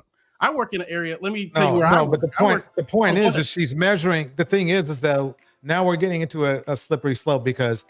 You guys are going down a rabbit hole. Yeah, because now you're talking about people that aren't in college, but she's talking about people that are in college. She's trying to say people. I'm talking about the women in college who are dating the men in the town they live in. If you're going to Spelman, you can't marry the crane operator. No. Okay, got it. Well, then that's where it is. I mean, I think you have to say those things. I think you guys. Because every time that has happened. I think it happens every time that by stats, every time that a woman dates down, it has been detrimental to either her pocketbook or her health. Can I ask him this? Then we can move on. He said he's educated, right? I'm assuming that he works in a great career, makes good money. Would you date a woman that works at McDonald's? Yes. Beyonce working at McDonald's? Sign me up. I'm not talking about no damn Beyonce. Oh, that's what you said. I mean, would you date a woman who looks like Beyonce? No, I didn't say anything like that, bro. No, but see, here we go. There we go. Hold on one second. Would you date a woman that works for McDonald's? I was being a little facetious. It was just, I'm just saying. We're gonna talk about some Beyonce. Come on, man. You can overcome. Well, my point was, you can overcome a lot of those income inaccuracies with other things that measure up. Back to the 80-20. 20% for me of a woman. 20%. Well, if I may, 20% of a woman is gonna be her income. I'm trying to, I'm marrying a woman I'm trying to marry, have children with, all those things. That doesn't necessarily help me. You know what I mean? So what do you mean? Go ahead. I please explain. Well, most of the women I've dated did not want to be a contributor to the household. Well, now maybe I've just been dating superficial. Yes, college-educated Yes, I can tell you have. Women. I'm just telling you I can only talk about my. No, it's either that or Rip. I can break it down to you that if a woman does not want to contribute to the household, especially if they're educated, they weren't into you that much in the first place. Well, I find that not as a girlfriend either. I think that's these guys I think it's a little bit pejorative rather than. Listen, you want wife attributes from a girlfriend. No strong thinking woman is going to give you them attributes being a girlfriend. I'm not asking. I don't mean a girlfriend. I mean as a wife. I'm talking about premarital counseling. I've been so engaged have you ever proposed to a woman? Yes, I've been engaged and married. I didn't. I mean, what happened? I know. I've dated a lot of women. Okay, so what happened? Are you married, or are you still married, or you have been married? I am married. Okay. So when did you marry her? You mean like chronologically? I'm 37. I mean, how long ago? What age were you? I was 30. Okay. So that was 30. And you still got married, and she still got married. How old was she? 25. So that's out of college, right? He just contradicted his own narrative, saying most women don't want to contribute to the household. He married. He's still married. Is she contributing to your household? No. So your argument doesn't hold no value then. Why doesn't it? I'm trying to understand how. You didn't leave this woman. What are you talking? Say that one more time. You didn't leave her. You're still married to her. Yes, I am. So by you saying that most women don't want to contribute to a household, as if that is a issue for you. No, it's not an issue for me now. I'm talking about. Let me preface this. We can move on because Rip, you got to come back. Okay, please come back so we can talk about this further. What you think about Torch? Yeah, let's move forward. We promise these folks a dating show. Here we go. All right. I have Azulka. Oh, okay. My shirt. I want. How y'all doing? Yeah. So, like, Julia, what's your perfect dream? Like, if you were to dream anything in the world, what would be your perfect dream? Oh, look at his chest. What aspect? I know, Like family wise, traveling. Look at Huh? My dream life. Yeah, your dream life.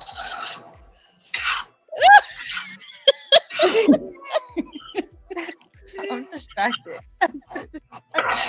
Oh, sorry. I am cooking right now. I am cooking. Yeah. I can't even think about an answer. Oh, damn. It's like all in my face. A few moments later. Oh, back on? Oh, shit. Hey, so yeah, my food don't got roaches in it for the chat. Y'all rude as fuck, though. Hey, but so, Julia, so, like, would you, like, rather your man cook for you? Wait, answer the question. What are you cooking? All right, so I got some lentils. I got oregano in here, rosemary, cayenne pepper, cinnamon, thyme. I got everything in here. But like, would you rather your man cook for you or order takeout?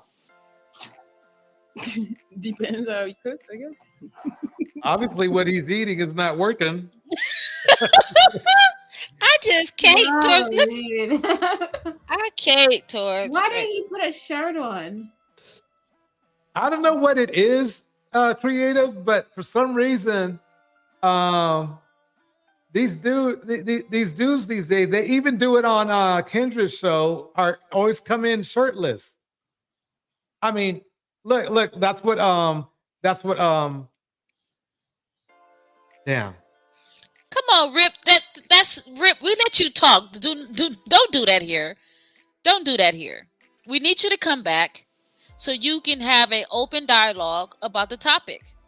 Yeah, we can't stay off topic for too long. Otherwise, you know. You were able to talk. Come on, dude. Don't do that.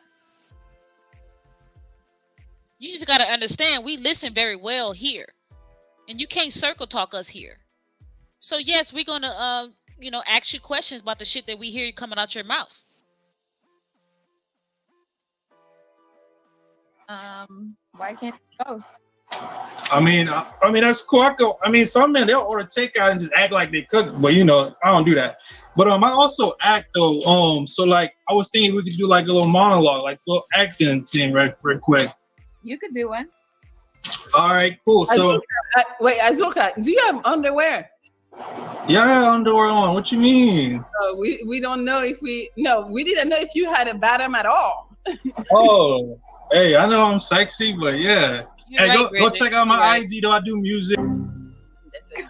Let's go to the next one. The confidence of it all. He's cooking naked. Ugh. I know. He was confident. I give him that. He was confident and he's funny. And he keeps it engaging. Right. But, yeah. That's Like to kick a shout out to Indiana Mom in the house. Did he hit the wall? Like to kick a shout out to Trixie Kincaid in the house. Camel's in the house.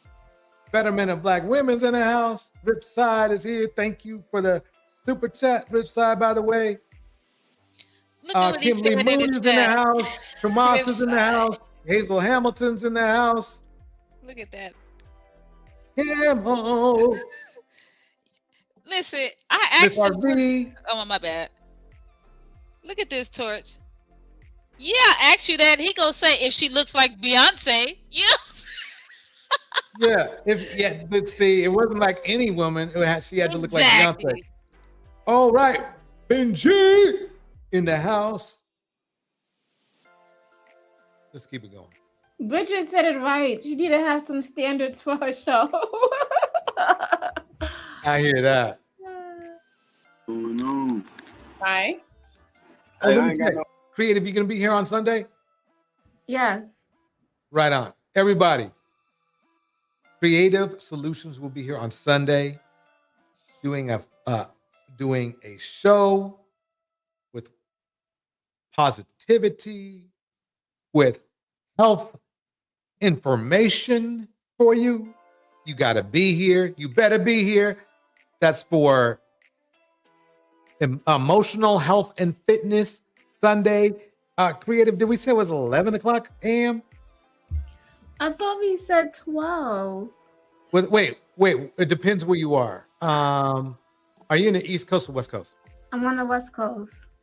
Oh, okay. 12. 12 it is. All right. 12 noon. Sunday. Sunday, right? Yeah, Sunday. Okay. You know, I'm old, people. Shoot, I can forget. I have a right to forget. Anyway, everybody, you can check out the schedule. You'll see that the thumbnails all set to go. It's already up there. Check out the show. Here we go. No, hell, I'm gonna be straight up, off the real. I got my head tatted though. You know, I like to keep it 100. You know, Are you a gamer? Oh my god. Yeah, a little something like that. Yeah, yeah. I like playing 2K and stuff like that. Ew. Okay. Pineapple. Yes. Okay. He had some common Cam, you're sense. Finally. So y'all are saying that was a good pineapple. She said pineapple. Yeah. No, perfect. Rico Hey, Swag. how you doing? Assalamu alaikum. Wa alaikum assalam. Okay. Hey, so I just had a question. If you're Muslim, isn't it haram to post pictures like that on Instagram?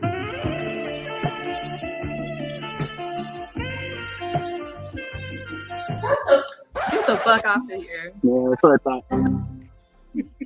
Hold on, I'm confused. What did he say? Let me rewind it. So I just had a question. If you're Muslim, isn't it haram to post pictures like that on Instagram? Assalamu alaikum. Wa alaikum assalam. Okay. Hey, so I just had a question. If you're Muslim, isn't it haram to post pictures like that on Instagram?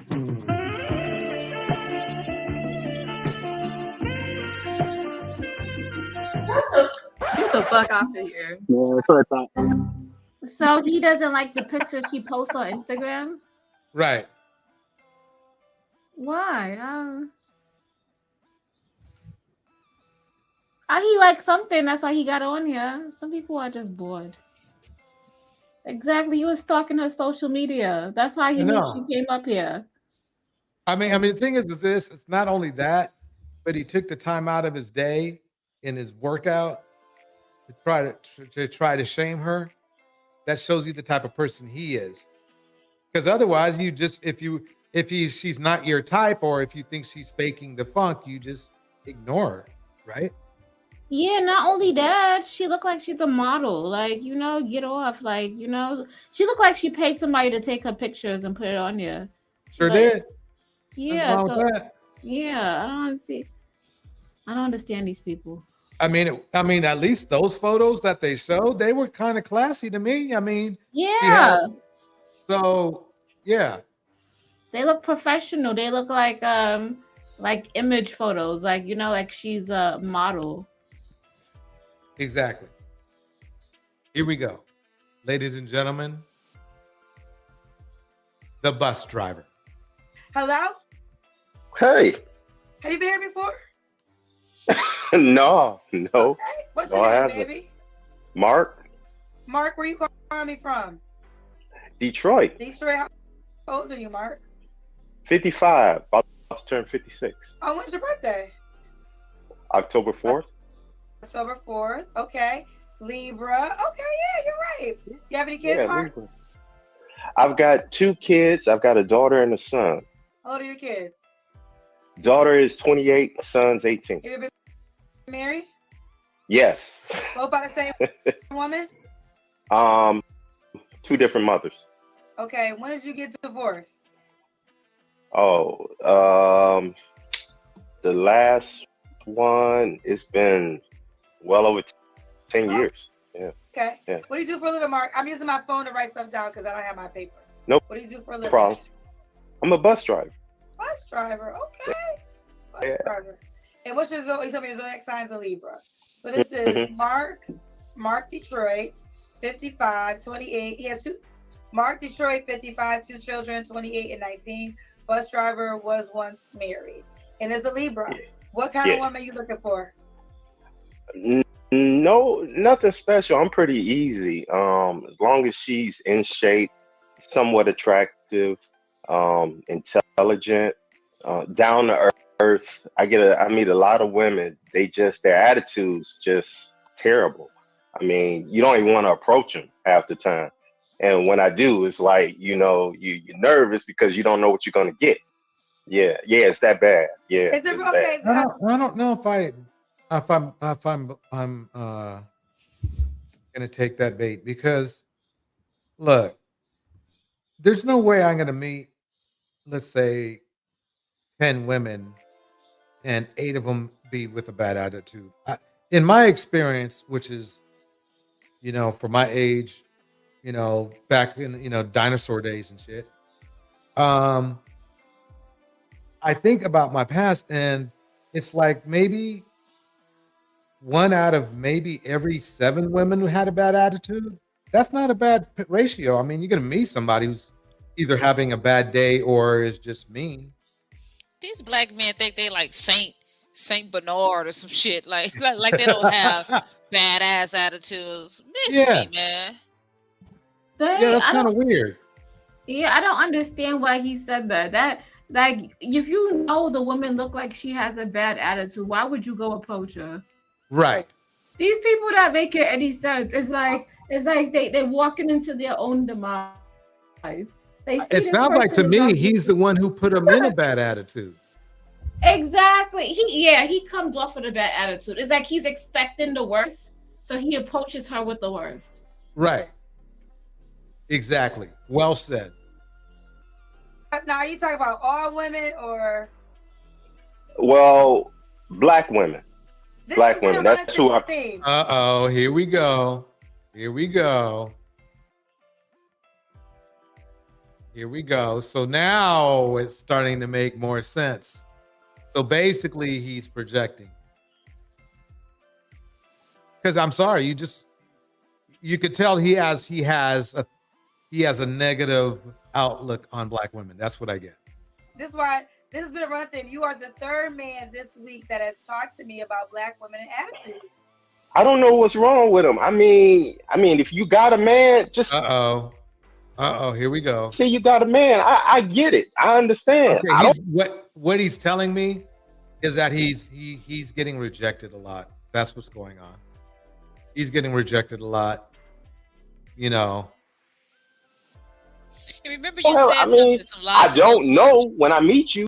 I'm sorry. Say again. You said something some lives ago that these men be passing up in their previous life, like when they were younger, they passed up so many good women. Right. Now that they're older and they thinking different now, they want a good woman all of a sudden. Exactly. And he's definitely, you can tell that he's just not. And Cynthia How should I put it? A lot of women is out here. They got a lot of followers. Women ain't as naive as they used to be. Right. He doesn't just seem like a cool dude to be around, whether you're a man or a woman. He just seems evil, kind of, in my opinion. But you can be polite. I'm always polite, especially with what I do. You have to be polite because you don't know who you're dealing with. But I mean, to me, that's not true. Well, it's half true. But most bus drivers I know, they're not that polite. They're pretty straightforward. It's like, put your money in there and get on the damn bus. But at the same time, if you piss off somebody, they will pull out a gun on you. So on the bus and won't even care. These women out here now, the hostility, the anger in them, he's telling you what he gives. He's telling you the energy he gives out. No, he probably saying what's going on. I had some guys say, what's going on with black women now? They seem like they don't like black men. What? Yeah, I had a guy tell me that. We hate to take the thing is the feeling I get in general. I'm not just talking for me because I'm cool. But what I'm saying is this: it's in general.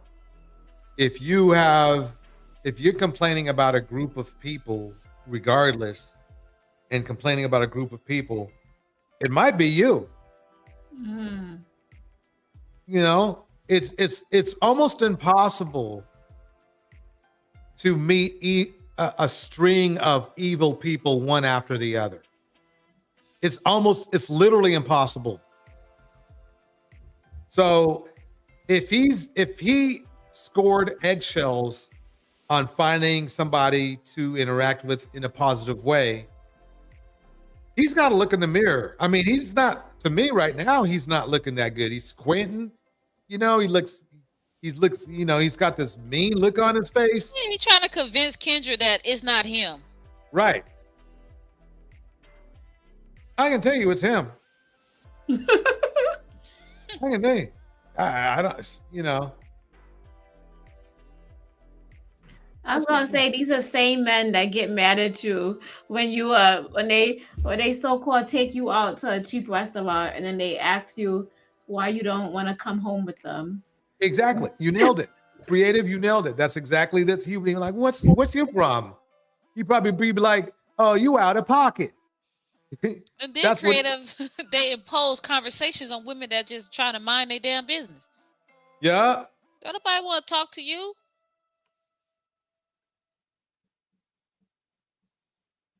Here we go. I don't get it, but you know, I actually had one encounter. She was very nice, but she was involved. And I told her, I said, I appreciate you not going off on me, you know, and she's like, she understood. And I was like, yeah, you one of the few, you know, so yeah. Here, Emily Moon says they have been on a decade-long social media campaign to degrade Black women and then wonder why Black women are hostile. Boom. I wouldn't even necessarily say hostile. We just keep it moving. Yeah. You know, we just keep it moving, Kim. Ripside, $5 super chat. Thank you, sir. If you are complaining about a whole group of people, it might be you. Blessings the chat. Exactly. Here we go. One of the few. Yeah, Like, she's so one of the literally few. So literally you'll be like, hi. Don't say hi to me. That's how it be. I introduce myself. I try to, you know, give him my name. You know, how you know, just basic stuff. He just doesn't have it. He ain't got no game. Yeah, he just doesn't have it. I wouldn't say game. Let me take that back. He doesn't have a good right. approach. You don't have to have game, but you just have to be approachable, and he's not. And and I think what happens is that even if somebody does approach him or he gets in an interaction, it seems like he's short-tempered. Yeah. And the whole facial expression, the you know, it's just foul. It's just foul a lot of times. Wait. Okay, Yeah. okay. So you want a pleasant woman. What else do you want? I'm not. Boom. Eat pre-yoga. Men tell me. Well, I think Cyber, go ahead and read this one because it'll sound weird coming out of my mouth. Men tell me all the time I look mean, but honestly, the men that say that to me weren't even on my radar. Minding my business. Like I said, we just be minding our business. They stop us. I could be walking somewhere. Hey, shorty. Hey, mama. Like, come on, dude. I'm so laid back now. You know, I mean, if we can talk, have good conversation, and I'm basic. You know what I'm saying? I don't do a lot. I mean, I can, but I'm not pressed. You know, if she wants to do something, let's go. Let's do it. I don't have a problem with it.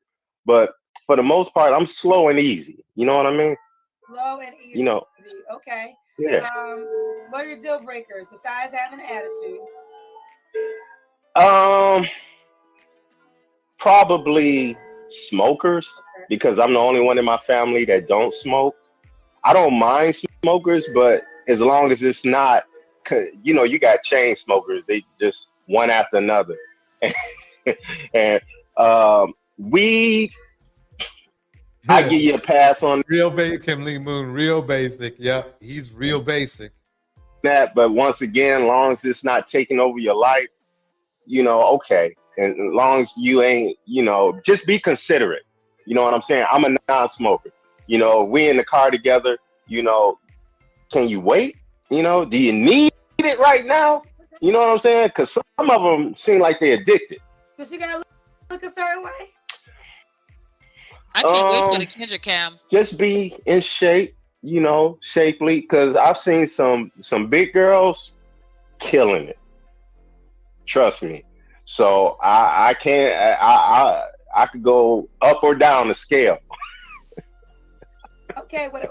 What about money? Does she gotta make a certain amount of money? Not necessarily, because most of the women I meet now, they don't even make probably half of what I make. So I'm not stressed about that. You know what I'm saying? Most men, believe it or not, most men don't really care too much about a woman, what a woman makes. You know, even if a woman makes twice what I do, okay, and you know, ain't gonna change nothing. You know, you want to go to Applebee's or what? Oh yeah, I'm like that. I'm like, your money don't see, especially women, black women, especially. Here we go. That have achieved success. Their attitudes is kind of them. The ones that are the worst. We lying. They terrible. Okay, I'm just gonna stop it right there and let you guys talk. That's cap. Like, I own a home, make good money. I don't have a bad attitude. That's cap. He seemed like a creep though, Torch, like a creepy ass dude. Well, I mean, it's a good learning. It's a good learning point, because what he's feeling is that he's feeling insecure, he's feeling inferior, and that makes him feel bad. How can a successful black woman be the worst? Have the worst attitude? That's just not true. Yeah, that doesn't even be. I don't have a bad attitude. I mean, I'm single. I'm a single mom. I have a rental property. I'm an entrepreneur, but I don't have a bad attitude. Yeah, sounds like to me he's just a sore loser. That's my opinion. He's just mad because he's sad. You know? Welcome to the chat, Prism, Miss RV, Tomas, Hazel Hamilton, Bridget Mouton, Trixie Kincaid. I like saying that name. Kincaid, it sounds like a TV show. Trixie Kincaid is in the house. Yeah, It's that's like- true. Applebee's is nasty. I don't know who likes Disgusting. Applebee's. Yeah, that shit disgusting. What? Applebee's? Yeah. And he's like that. I mean, the thing is this. Look, a successful black woman has class, right? When you say that, Friday's got some bomb ass ribs though. I ain't gonna lie. yeah. Yeah, I like Fridays. Even Chili's is better than Applebee's. Friday's drinks is on point. Yep. Fridays, Okay. yeah. Packs like Applebee's. Yeah. Basically, Bridget, yes. So we're listening to more black women bashing. We're literally listening. We're supposed to be bashing black men in here, though. But we're listening to a guy bashing black women because he's a bus driver. It's okay to be a bus driver, but if you're this kind of bus driver, then you got issues. Then tell Kendra you want another race of women. Yep.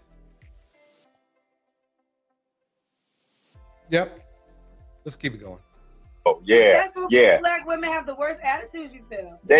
Man, you ain't got enough time. I can give you. You know, if I close my eyes, I could imagine them being, He's talking about the chicks that get on his bus. Yeah. When his ass is late to the bus stop. Exactly. They're probably mad when they have to get on his bus, huh? Yeah, it's like, damn, you 20 minutes late, dude. Or it's like this, or I'm 19 years old, dude. Stop. You see what I'm saying? He would be, I bet he's that type of creep. I bet he is. You know? Let me keep it going. Example after example. Give me one example. Give me two examples. I took my mother to the doctor. Obviously, the way this girl came out in her heels, the way she walked, the way she strutted, you could tell. He was like, okay, sis, you got it going on.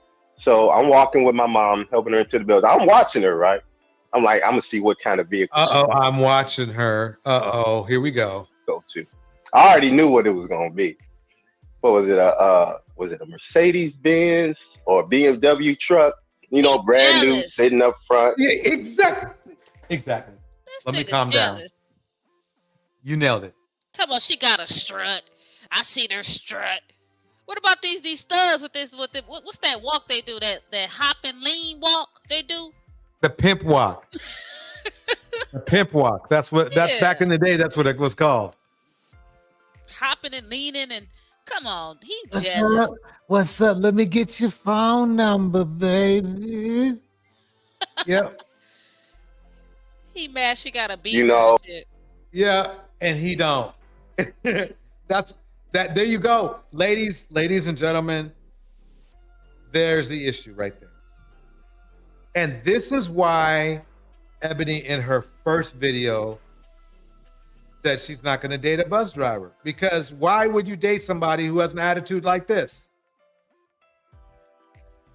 Why would you? You Shit, see, that's my favorite car. Being shit, I'm gonna buy me one next year. You know, Ooh. I like that Genesis though. That SUV. The Genesis is clean, but I'll tell you one thing.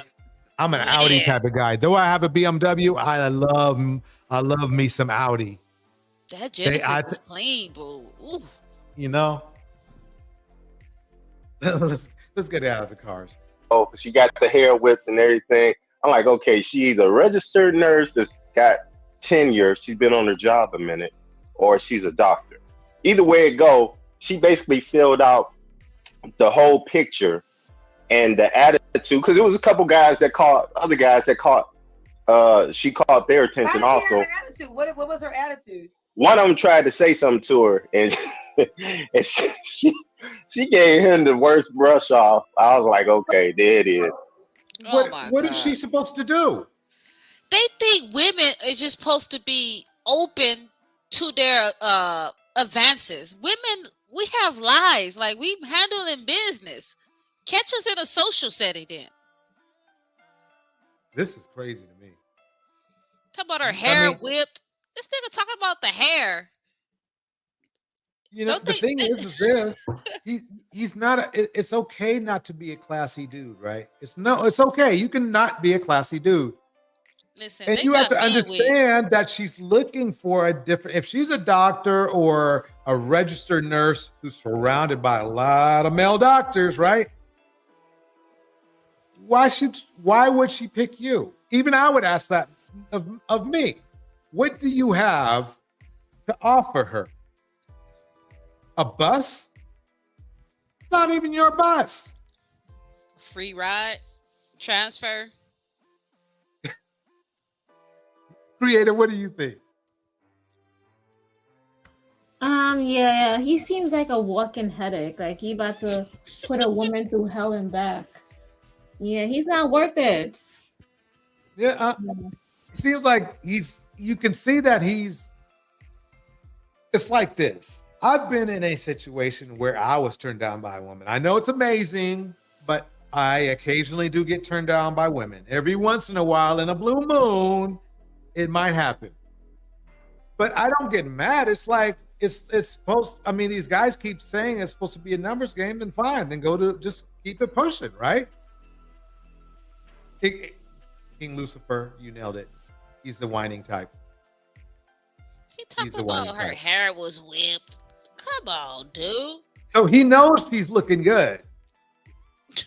He knows she's a woman of class, and he's a bus driver. Yeah, exactly. She's just not into you, dude. Exactly that. Exactly that.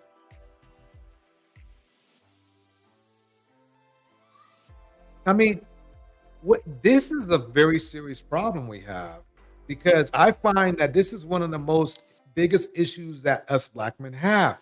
Is you're going to be, why can we be, I mean, we don't have no problem being turned, I mean, the thing is this, being turned down is somebody saying that you're not a match.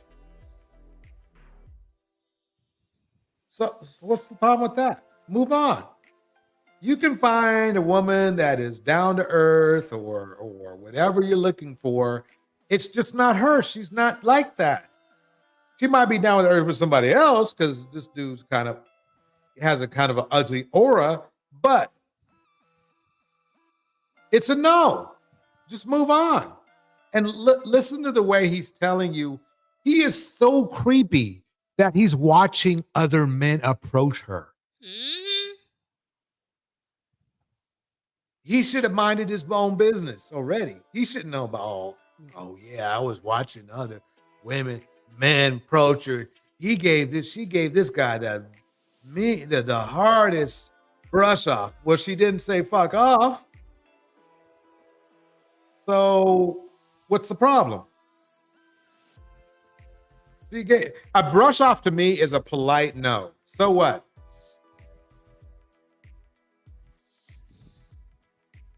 What you want now? They want women to get creative with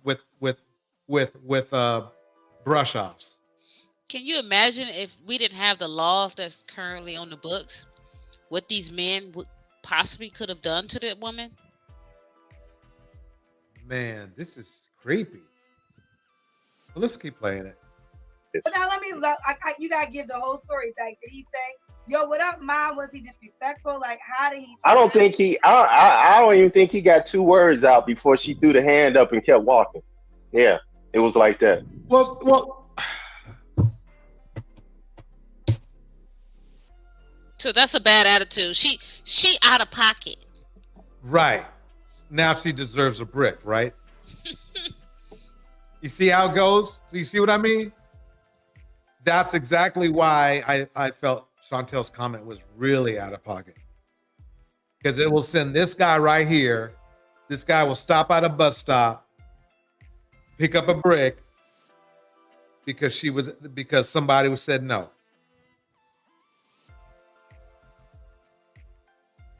Wow. Yeah. So what? How should she have reacted if she wasn't interested? Just How about yeah, hi. How about, hey, hi, how you doing? Introduce yourself. No, I'm sorry, I'm involved. And keep it moving. Is that Let me ask hard? you this, because you were talking about the car she drove. He's trying to govern a woman's reaction. Right. A stranger at that. I don't get it. You see, he feels like he's owed an interaction. Not that he might get an interaction or that he's looking forward to an interaction, but he feels already that he is owed an interaction and you're not. It's that simple. Yeah, Hazel, you nailed it. Women don't owe them anything. This is sick. Yes. And this is a problem because you're only hurting yourself. Because now you feel a certain way about somebody, and instead of just letting it brush off of you and moving on, you feeling a certain way, and then you bring that energy to somebody else. And they might have been more receptive to you, but no, they see that you have an attitude now. They move on. Indiana Mom breaks it down like this. And by the way, Indiana Mom, I'm so jealous that you were riding in the Audi. I love Audis. I got a BMW, but I love Audis. I almost bought an Audi before I got the Beamer I have right now. But Indiana Mom says this: the problem is that black men think they owe them, a smile, hello day, and 3 times, thank you, and sex, just for breathing, yes, that's exactly what's going down. That's exactly what's going down. They refuse to believe that all races of men like black women. Yep. They feel like they got you cornered. Now, I'm not saying all black men. Let's just say bandits, whatever number bandits are. Okay, and we have better. Yeah, exactly. Indiana Mom nailed it. They refuse to believe that all races of men like black women, and we have better options. There's no way to get around it. I mean, really, there isn't. The only way that black women don't have options is if you only choose one option. Does that make sense? Let me say it one more time. The only way black women don't have options is if you only choose one option.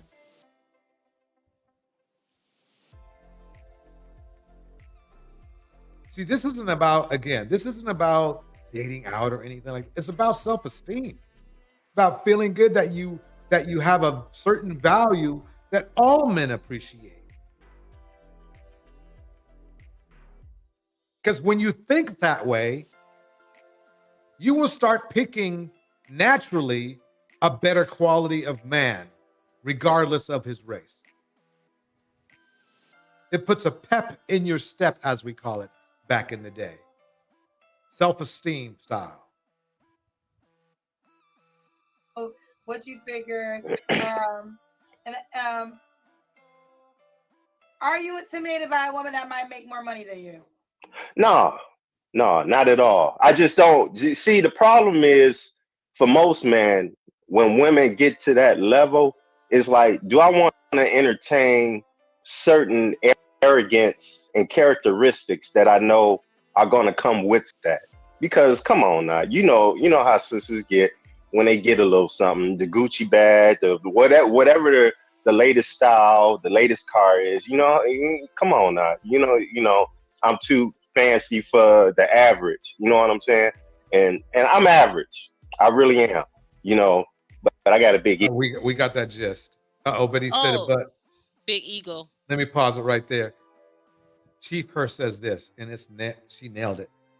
It's easier for some people to stomach rejection when they find flaws in the other person. Oh man. Bars. Chief, okay. Chief, man. It's the whole, well, I didn't want you anyways kind of mindset. Bars. Exactly. And I'm average. I really am, but I got a big ego. So and that's his problem. We just solved his problem for him. There's his problem. But then look at the psychological implications it has. He says he's average, but he got a big ego. Right. That's like oil and water trying to mix. Exactly. What he's saying is that he knows he's not the catch of the day, but he still feels entitled to the women he wants. And that's why he's always mad at all black women. So we're loser syndrome.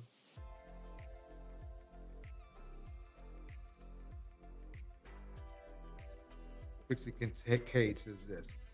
They think women are supposed to be like boatloads of porno. They watch 16 hours a day, and we have lives. Boom. And Prism says this. This is what I keep talking about. This air of familiarity because we come from the same race. Exactly. You aren't owed any credentials credentials, pictures, or access to our real lives. Get that you know what out of here. Yeah, exactly. He feels already, just because you're the same race,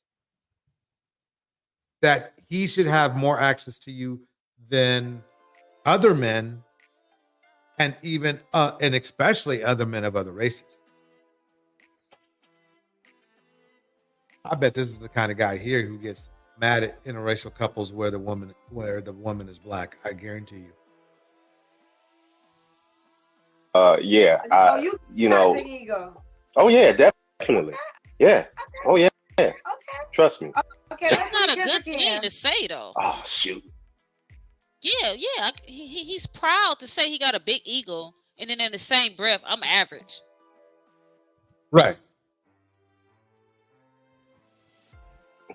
I'm sitting over here with my mom now. I had to take her to. All right, let me see. I look like a bum today. Hold on. Let's see. Bridget Mouton said, just laugh it off and say you don't. She said she don't want my broke ass, right? And right off in your bus. Maybe the next victim will act right. Yep. Boom. There it is. If let's do it. Okay. I don't know. I got a little pudge. Oh wait. Okay. We're about to get to. Okay. Here we go. Kendra Cam. Hold on. I'd like to first kick a shout out to Act Natural Under Pressure in the house. Bridget Mouton in the house. Trixie Kincaid in the house. Hazel Hamilton in the house. We have Chief Her in the house. We have King Lucifer in the house. Everybody's up in here. Kevin's in the house. Now he's got a push. So he wants a very attractive woman, right? He said that, right? But he himself, he knows he's not attractive. And he himself is not, by his own admission, in good shape. Because he's got a pudge. I'm double his age. I don't have a pudge.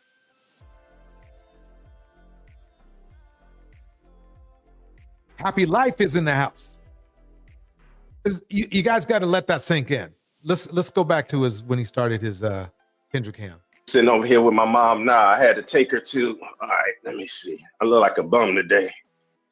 You look like a bum every day. Yeah. Got his badge on still. I don't know. I got a little pudge. I'm gonna suck that in for you. Just in case some guys see this, if you really expect to get a hyper attractive woman with that, then we're getting some work done now, because it's not going to happen. The shirt don't fit right. Even if it did fit right, there ain't nothing under it to fit to. Okay? He already said he's got a pot belly. The jeans are too big and don't fit right. And let me make this clear. I used to dress like this. Okay? I'm going to make that admission. I used to dress like this. Okay? Look at that. There's just nothing there. Nothing outstanding. So what you guys are doing is you're begging for a woman that you know has higher value than you, regardless of what Kevin Samuels told you, to literally what? Mercy meet? You know, to mercy meet you, to mercy interact with you? I understand that he drives a bus, but you just got to understand that you're not in uniform to attract women. You're not in uniform to attract women. I will say this, that he's not so out of shape that he won't look good in a suit or anything like that. You never know. People can look decent in a suit, but he's not trying. His problem is, ladies and gentlemen, is he's not trying. If you want to attract high quality women, you have to emit high quality yourself. And if you're not, just be happy with with the range of women that you're supposed to be in. I do. I'm perfectly happy with that, regardless, whatever range it is. I'm not out here trying to find out where Riri's playing and trying to meet her. No. I'm looking for somebody for me. I'm not looking for somebody for Instagram. I'm looking for somebody for me. I don't know what else to say. Ladies, what do you think? Listen, the fact that he said he took his mother to the doctor. Most doctor offices are not in the hood, right? Right. So he sees a woman in that area and he immediately says she has a bad attitude, all this crap. And then he goes on to say, well, I'm average, but I got a big ego. So what do he want? I can't even explain this. It's crazy. I'm gonna just say, DJ, you roasted him. Yeah, he doesn't even look like he's fed. He's not even dressed like he's not dressed for the woman that he wants.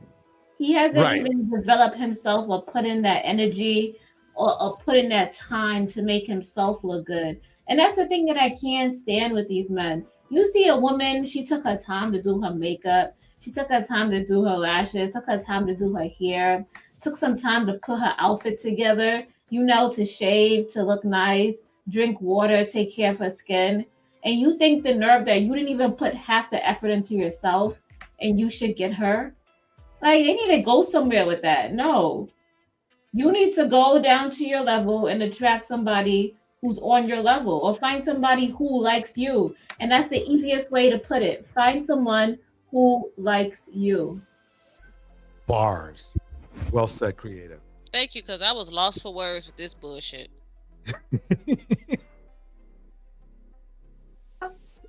Yeah. You a good side. I'm the oldest of three boys. So, three boys. So this is Mark in Detroit, 55. When was your last relationship, Mark? I think it's been 2 years now. You don't got to answer, but when's the last time you was intimate with someone? Oh man, I can't. It's been months. It's been some months. And then, Mark, what are 3 flaws you have to work on? I procrastinate too much. I got a good heart that keeps getting me in trouble trying to help people. And I don't believe him. I can't be judgmental. I'll Cap. Yeah. He said he procrastinates. That means his life is stagnant. He can't make a decision. He don't have no goals. And he in his mama house talking and calling a dating show. Right.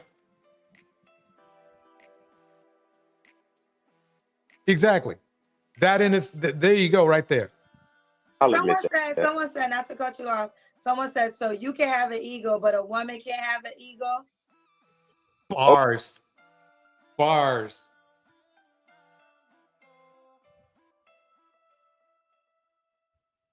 Okay, the difference is, in my experience, most Black women, especially when they attain a certain level of success monetarily, they change.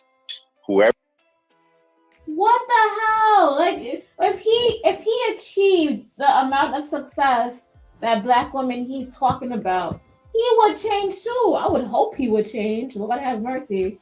The nerve that he has. Like, of course, if I worked on myself, I went to college, if I worked 5 or 10 long years, if I was creative and I put all my driving force into something, why would you expect me to lower my standard and expect something of small stature, expect something of nothing?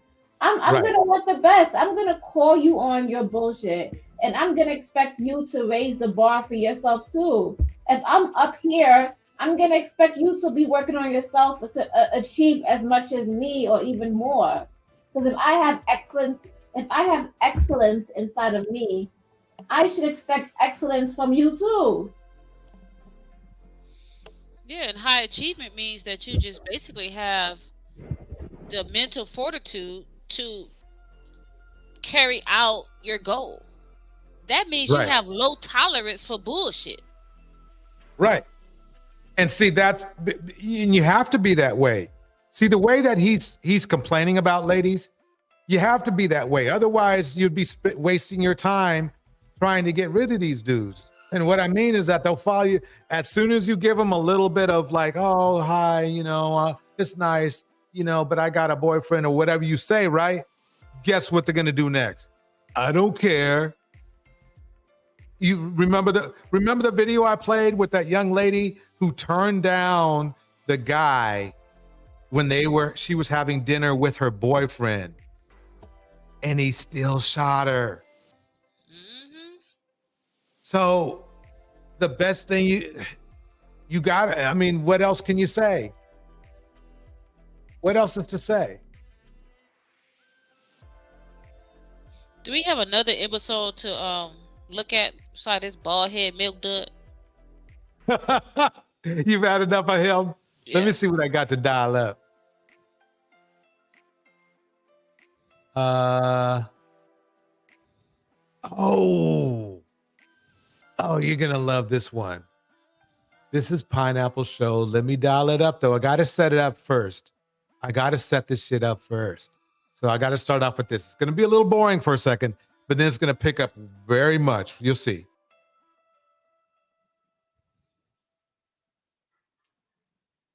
My mom and dad gave me my name. What's the meaning behind it? Why Emily? At the time, Emily was the #1 name on the baby list. And honestly, everybody that knows my name is like, your name fits you perfectly. So, and I thought about changing my name when I was like 7 or 8. I wanted my name to be like Annie or Ella. And then my sister came along and they were like, we're gonna name her Annie or Ella. And then she came out with the name Jenna. I don't know how it happened. But now I'm like, thank God I didn't change my name. So you're okay with Emily? I love my name. It fits me. Now, what's your ethnicity? I'm Caucasian, white. Do people guess this or something else when they meet you? Or Everybody. mixed with something else? Everybody thinks I'm Colombian or Brazilian, or I've gotten mixed before. If you saw me right now, you'd be like, I agree. My head is down like, there's nothing. Watch. The important part is this. You need to watch and see who those people are. Okay? Okay, here we go. Or black and white, but no, I'm all white. All my family is from Tennessee or Atlanta, and then I guess my origin is German and Italian, but I'm all white. Do you speak any other languages aside from English? No, I only speak English. Now, throughout your life, did you face any obstacles being white, being Caucasian? That's so crazy you asked that, because I think that question really reveals like a lot about me and why I am the way I am today. And what's crazy is I went to it was a public school, but it was primarily a white public school. It's called Sarah Smith.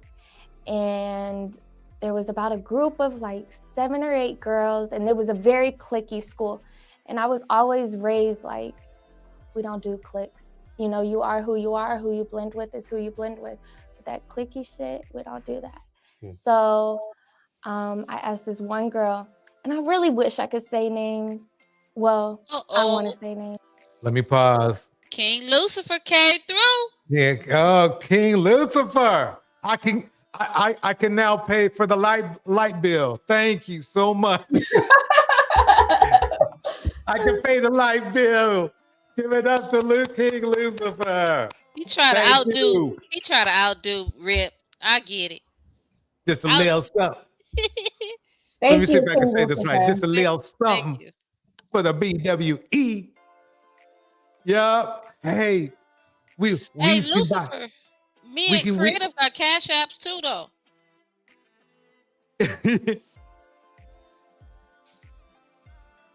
Here we go, folks. By the way, wait. Yeah, let me make sure I say this. Creative, on your Sunday show, make sure you bring your Cash App tag with you, okay? Got it. I will. But they know who they are. They know who they are, and I know they're watching this because they watch. I know you're wondering why I'm playing this, right? Yes. You're probably wondering, right? Because here at Dusties by the dozens, we'll never let you down. So let me take you to Dusty Town. Everybody applaud. Hey, hey, hey. Dusty Town. Here we go. Here we go. Here we go. I want you to watch. Remember, you saw how that bus driver thought about black women, right? I want you to see how black I am men excited, but I want you to see how black men treat white women now. Here we go. Here we go. Here we go. Y'all ready? If y'all ready, here we go. Don't know, then I mean you don't know me enough. But I think you guys know why I'm excited. So if you want to come, I'm gonna try to not yell too much. If you want to come and shoot your shot, this is what you do. There is the link in the video, in the description of this video, so you can click it and you help yourself. Or you can just send me an email at melimonaco1@gmail.com, and then I'll send you another email with the exact same link. So you help yourself by clicking the link in the description. That would save me some time, save yourself some time. That's good. Yes, because I have some people telling me, Melli, you didn't send me the thing. I was like, well, we were live. I didn't have the time to check the emails. But hey, we're here. We're here. So click the link. That's it. It's in the description. Shit, I'm spitting. Okay, pause. Sorry, just in case you love in the Cyber Dreams commentary. There you go, everybody. There you go. Lucifer. Spread I'm the telling love. you, fellas in the clouds. Let me Spread that tell love. you, she's fine as wine. You know, she's fine as look. Creative might get mad at me. I only ran one time this week. I ain't did shit. I was supposed to be doing crunches. I ain't did shit. We're gonna be going over that on Sunday. I died 4 times You a know? week. No, only ran once this week. I usually run like 3, but I ain't did shit. Here we go. All right, let me say hello. Oh, I already took it off. Just let me leave it on the screen. So that. Oh, well, thank you. I didn't mean to do that, but thank you. All right, who is here? Michael Johnson. Hello. DC, Just Me, Ultimate Ash. Hello. Don Carleon. Trico, Me Farm Consultant. Hello. DR334. What's up? Gibson, LR1. Okay, I'm saying hi, but Emily is here. So you know I'm excited. She's on time. We're not going to do much of the hello, but I appreciate you guys for being here. She's here. So if you want to come, you guys don't be starting with the Snow Bunny comments because you guys need to fucking stop. All right, let's see. I'm adding Emily right now. Hey, girl. How can I see the comment? You can't. There she is. Guess what? Now keep watching. Only see some. But then the video is gonna be posted. So if you want to go back, afterward, you can see them. Okay, perfect. Yes. So how are you? Don't let them bully me on here.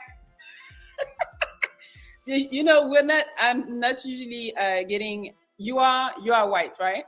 I am white. Okay, so I don't usually get a lot of white girls. So they're all excited because they're like, "Oh, we got a white girl tonight." Exactly. See, here it comes. So I'm excited too. So how was your day? My day was great. I actually was so glad you reminded me. It was in my schedule and my alarm didn't go off. And I was like, I cannot miss it. So I'm so glad you reminded me. And thank you so much for reaching out. You actually reached out to me like a year ago. And now that I'm kind of getting back into this world of social media, I came across a DM you sent me and I was like, oh my gosh. And I was like, you are so sweet for allowing me still this opportunity. I really appreciate it. Oh, for sure. Well, I appreciate you coming back out. You know, we're back outside and now we can try and see what's going on. Let's see. All right. So would you like to introduce yourself to my people? Of course. So I am the Emily Huff. My Instagram is the Emily Huff. And I am 25 years old. I'm a tourist. I live here in Atlanta, Georgia, in Buckhead. My favorite things to do, I love to smoke hookah. I love to go out. I love to have fun. My absolute favorite thing to do is fine dining, and I love to travel. Okay. All right. Yeah. So you are single? I'm in a situationship. But you're open for new ones? Yeah. See if anybody can catch my eye. But they gotta come correct. Okay. So tell us Wait a minute. So doesn't that sound like what the manosphere complains about? How they feel women overrate themselves, right? Well, no, my bad. Black women overrate themselves, right?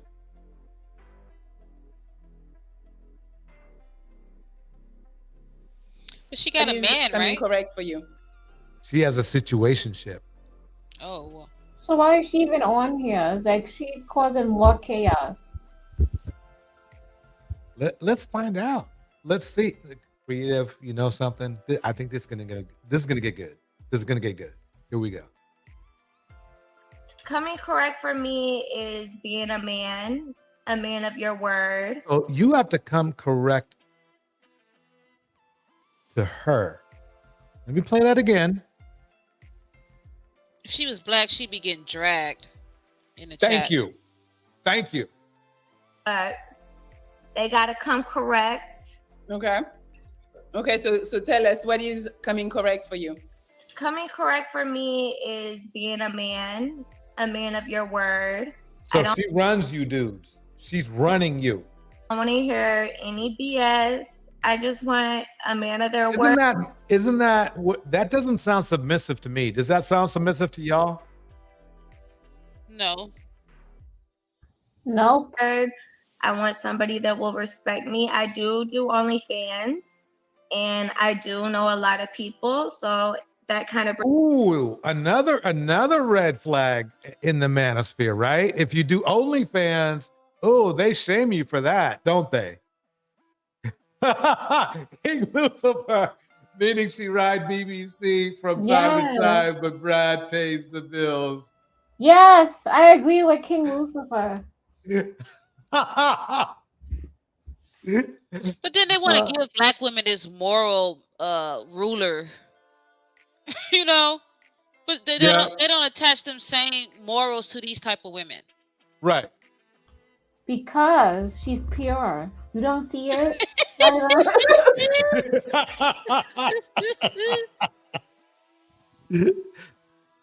Brings a lot of insecurities to men, and especially in relationships. Mm-hmm. I'm 100% loyal, but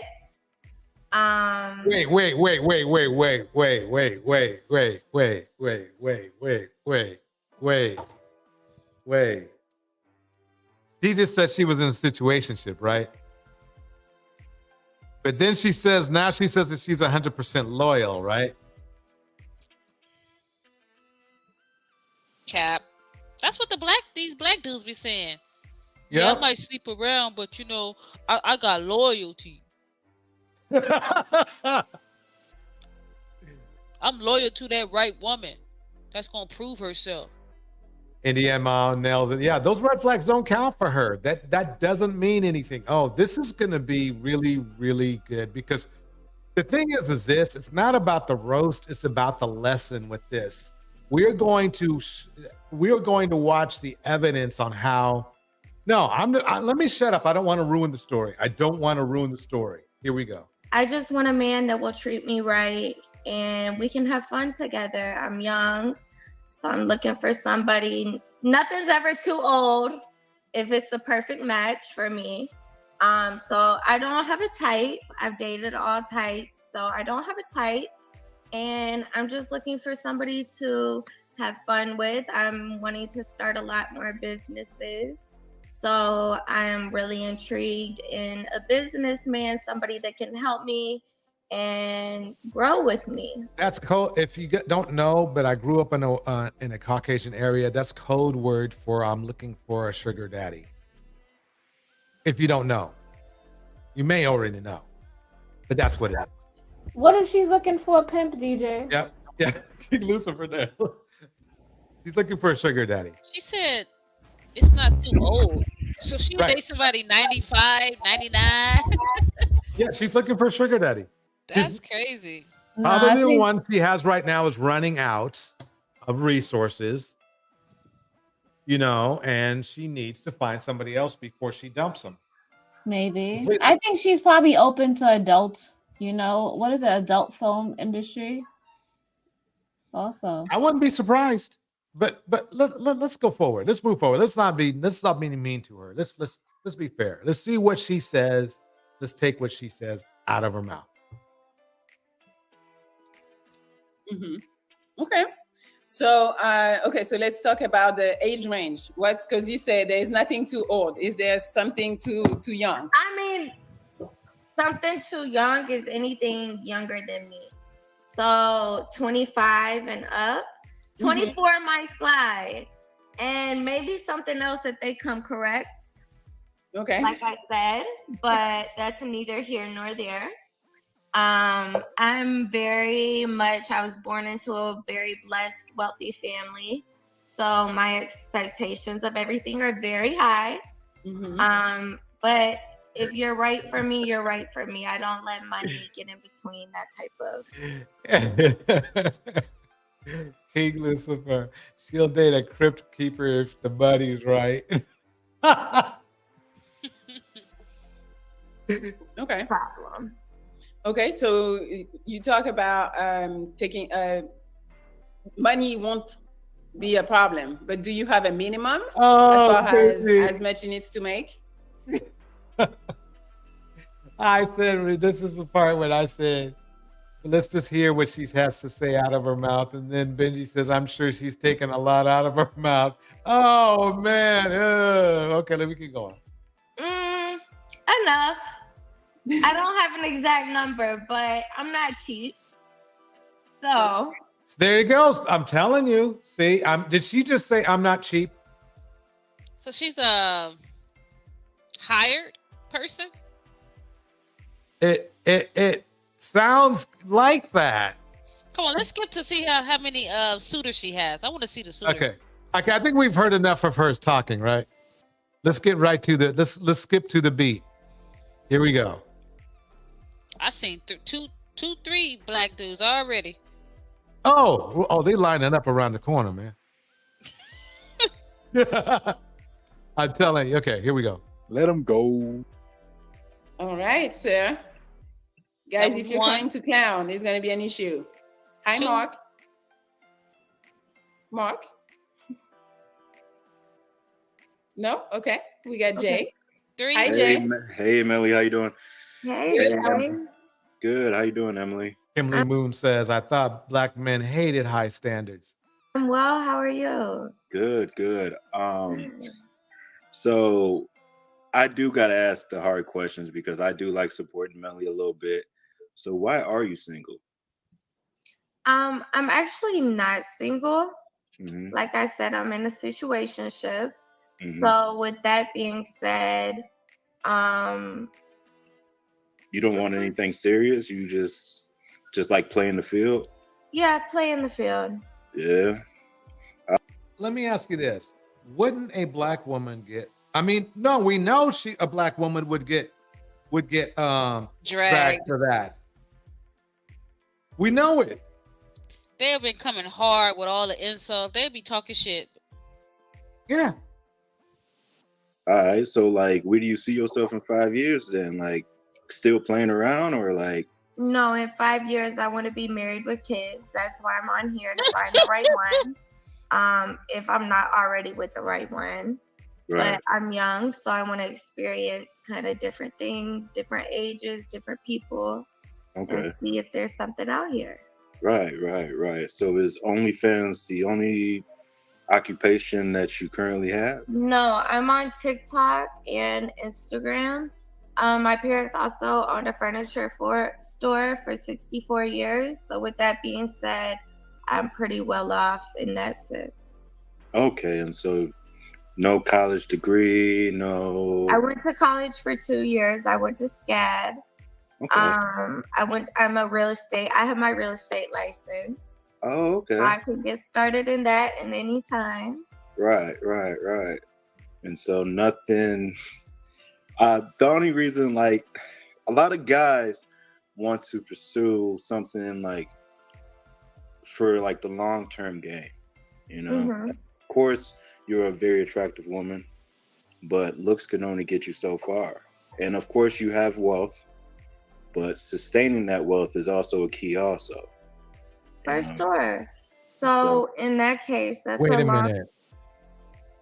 Now he talking for other guys. Not only that, but she just said she came from a rich family. Why is he trying to tell her about wealth? She grew up in it. You see, do you guys see the stupidity?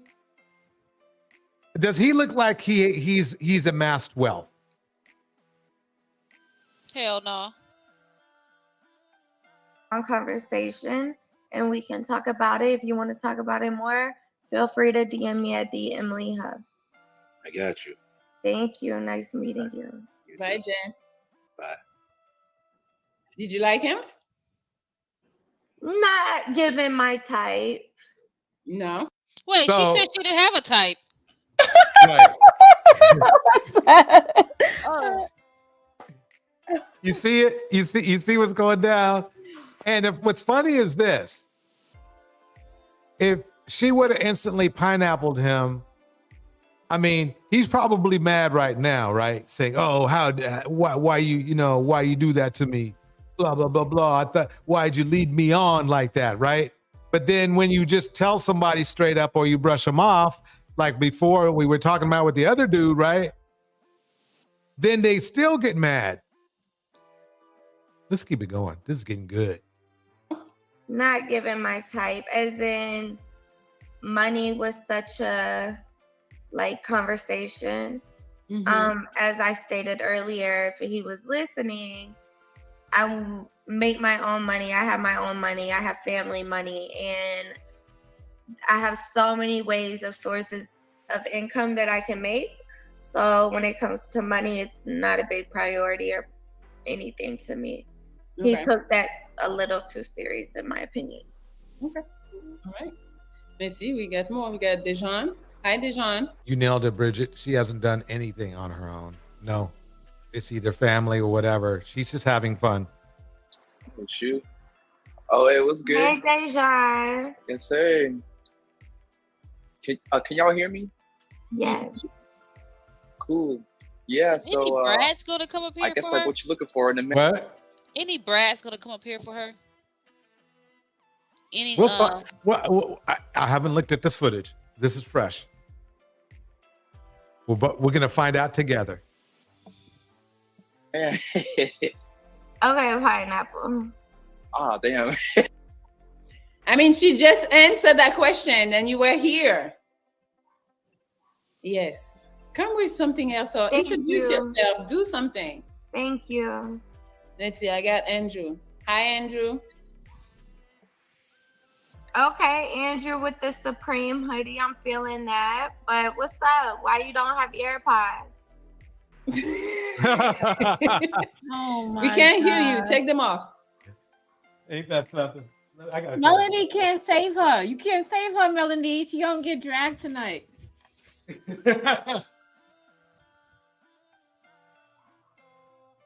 I'm just like amazed at all the melanated men that's coming up here for her. And did you see how obedient they are? Yeah. I mean, they are just as nice as can be. Just sprung. Andrew, oh no, your mic is off. That's what it is. Your mic is off. It says you're on mute. You're still on mute. Click it one more time. Just one time. That's There it. you go. Could you hear me now? Yes. Yeah. I lost Somebody my said AirPods she high. like last night. Where are you from? I like your accent. I'm from Africa, Kenya. Okay. Yeah. That's somewhere I've Tell me, always how you wanted doing? to be, and I love traveling. You sh- So You should come. You should come. It's actually summer down here, so there's okay, a party. Yeah, you should come.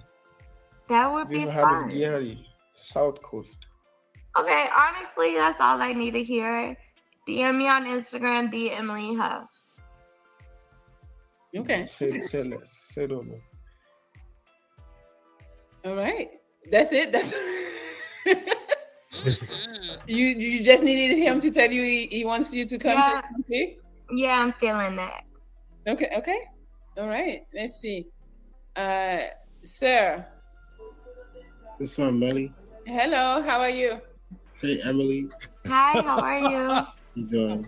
Okay, so I guess I only have like 20 seconds or what. Can you please read Carol's message? Watch only black men call in for her ran through pale cat. That's what I'm saying. Like, didn't they say they don't want unused wounds? Right. They want unused wounds. Whatever. What are your thoughts on affirmative action? I'm sorry. Do you have any thoughts on affirmative action? Kim, you're right. She That's is the question cracking you the want to dude. ask on the first date? Why not? Yeah, pineapple. You The guys hell? are playing right. Look. She had to think too much. When she had to use her brain, why you making her work? Why y'all making her work? Yes. Why you making it work? Yeah, she doesn't want to think that much. Playing little too toxic. Oh, toxic. Sir. Not the double cup. Okay, you need to fix your internet. Hello. What's up with it? Okay, cutthroat Khalifa. I'm scared of you already. How you doing, Emily? You giving down south vibes. Where you from? I'm from Chicago, but I stay down south. I stay in Mississippi. Oh, okay, yeah, I can tell. Oh yeah. Where you from? Your looks are giving me Chicago. I'm from Atlanta. Okay, that was up. I got a sister stay out there. How old you is? 25. I can't hear you. 25. How old are you? Where are you sitting? I hope you're not sitting outside of your bitch house or something like that. I'm actually outside of my parents' crib. Oh, maybe you being at the trap house making money would have been more attractive, but that's cool. No, I don't be. Yeah, I don't be at the house. None of that shit no more. I'm proud of that shit. What happened? That's good. You know what? I like that response. What happened to his sound? I'm 25 too though. Okay, so 25. what's your occupation?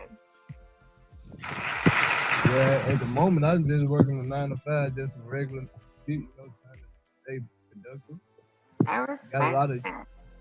got hobbies and shit. I can do business thing and all that shit. Oh, right she now, I about ain't to got get the funds. money from these dudes. OnlyFans?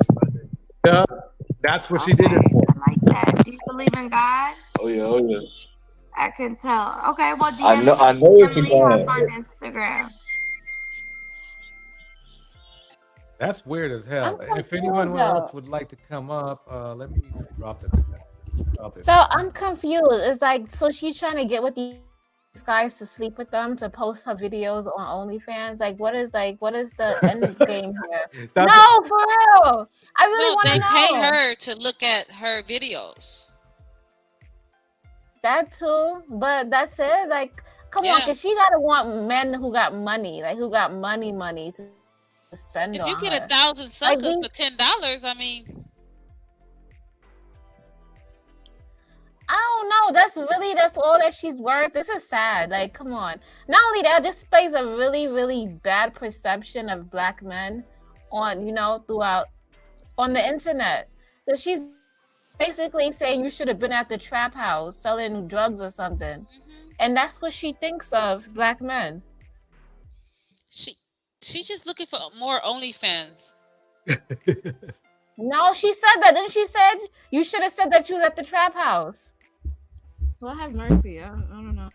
So remember now, the bus driver was mad at all Black women. By the way, he made it clear it was all Black women, saying they were rude and mean and made examples on how, Black women were disrespecting his brothers, right? And Kimberly Moon coined it perfectly.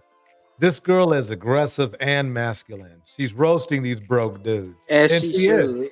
Yeah, she is. As she It's should. sad. It's sad because she thinks She so knows she poorly can get of away them. with that with Black men because white men don't want white women like that. I wouldn't want her. The fuck? But Black men love whiteness, so. Yep. Yeah. Chief Hearst. White men don't even nails want it again. White She men says don't even she want knows who is an easy lick. She knows who is an easy lick. Yeah. I mean, it's great. That's a good marketing thing. If you get 1,000 suckers and they pay, let's see how much money they got, $20. Benji. That's a day though. Benji says she's collecting simps. Yeah, those are the real simps. Yeah. Yep. They'll turn around and call Russell Wilson a simp, even though he goes home to the same woman every night and she's there every night. And she attractive too. I mean, we think better.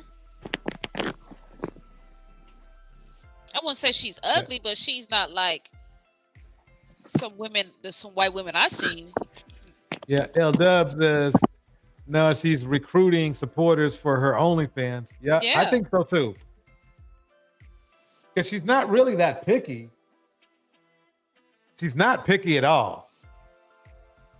She's really just kind of seeing if she can get them to pay. Well, she say, "Oh, hit me on my Instagram." Okay, bye. Right.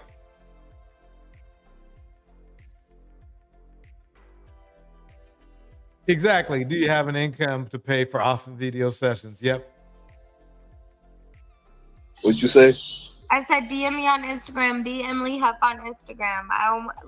Let's continue the conversation. All right.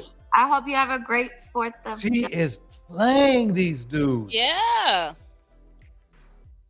And notice how the chat hasn't said anything about that. They're just letting it ride. A lot. Yes. All right, let's see.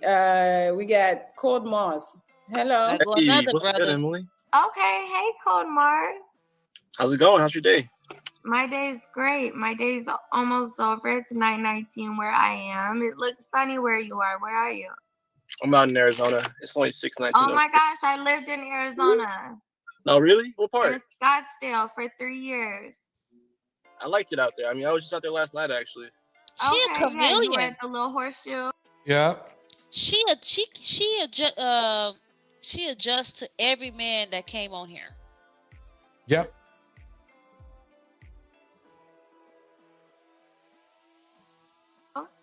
Nah, I don't even know what that is, to be The honest. horseshoe by Fashion Square Mall where all the clubs are.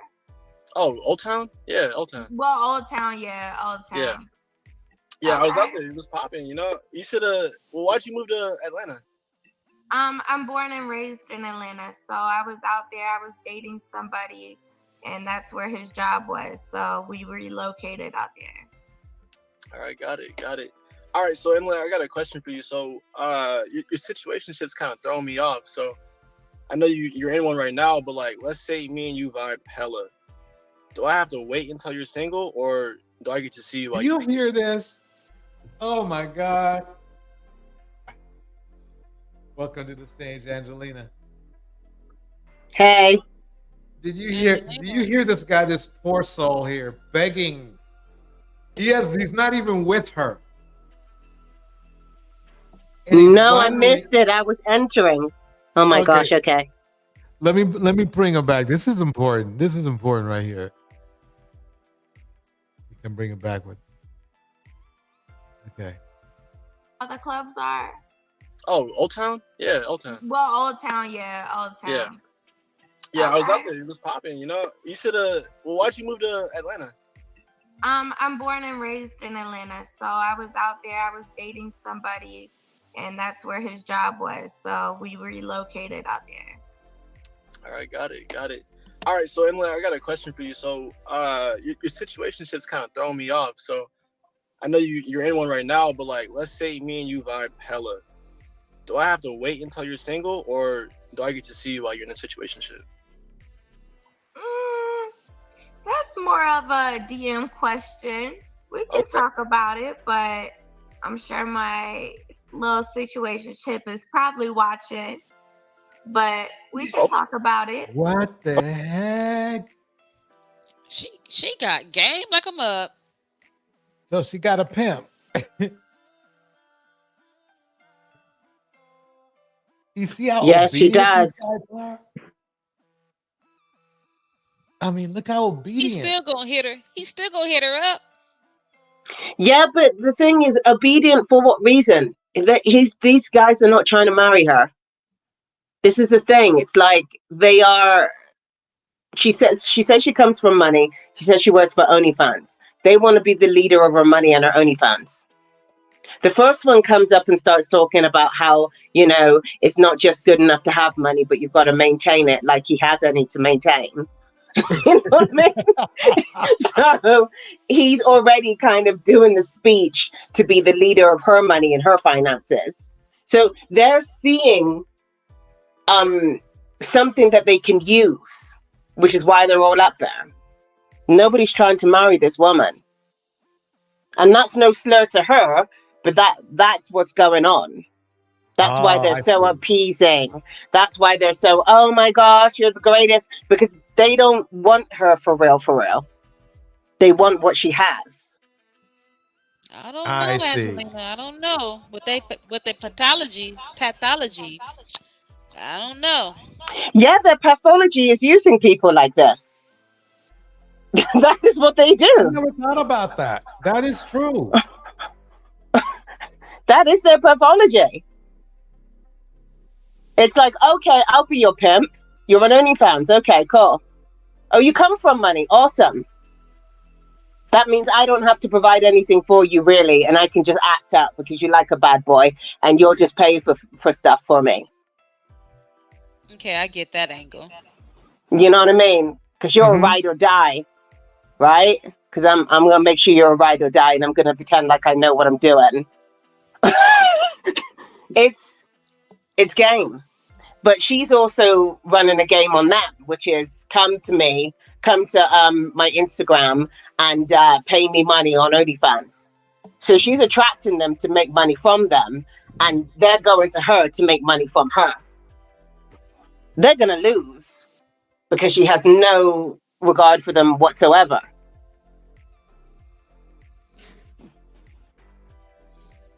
Got it. Let me keep it going. Okay. Okay. Cold Moss, what are you looking for in a woman? I'm looking for Emily. Oh, okay. Period. I like that. Yeah, that's all I need. I'm correct. What's your occupation? Right now, I'm in school to get my doctorate in physical therapy. So right now, Love that. Personal trainer. That's amazing. What school do you go to? Franklin Pierce. It's based in New Hampshire. Okay, cool. So you're out in Arizona for this summer. Well, I graduate in October next year, so yeah. Okay. Gotcha. Well, that's cool. Well, do you have any more questions for me? I'm sure you do, but I know this time is limited, so.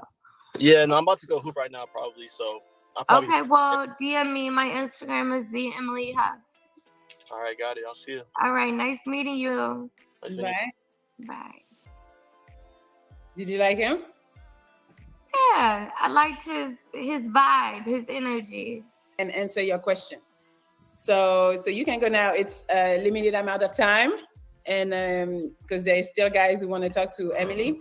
So guys, if you have a question for Emily right now to maybe figure out if you want to come and talk to her, shoot your shot, you can send the question now. All right, let me ask. Crazy from the way this is being held, but I'm excited for these questions. No, you look fine. Let me see. So, what is your best asset when you're in a relationship, Emily? Best asset is I take care of home. Okay. What do you do at home? Cook, clean. I'm very thoughtful. I love buying groceries. Actually, my next YouTube video is gonna be a grocery haul. I love going to the grocery haul, and I love buying my man what he wants. So I'm kind of like a trick when it comes to men. Oh, Okay. Angelina was right. She's playing right into every single stereotype there is out there. If you're a guy who wants a home girl, I'm it. I'm also generous. I'll give you all my money. Oh my God, she's gonna rinse these guys. Sorry. Man. And she likes old dudes too. She likes every dude. She likes anybody. Anybody. The old dude is great because he has more money to spend on her, on her OnlyFans. And he's telling them, or she's telling them all to hit her up on Instagram because that's where she advertises her OnlyFans. Exactly. And she doesn't have to respond to their messages. And she doesn't even see them if she doesn't want to. But they've spoken to her, so they've made a connection. So they feel like they have some sort of connection with her. So when her ads come in, they're going to engage. This is just... Exactly. It's and sad here's the for funny them. part is nobody's called her out of all of these men that came on the panel and that are in this chat. And I'll tell you, there was like at least, there's at least 3,000, 4,000 men watching this, right? Not one called her out. Not one. Well, no, they want her money. she's dangling a very powerful carrot. Mm-hmm. Very much so. Yeah. Okay, I take care of home though. That's nice. Do you want to have kids of your own? Of course. I definitely do within the next 3 years. Okay. Cool. When you go out with your man, does he always have to pay or you can pay? I can pay, but you're the man, so I'm not.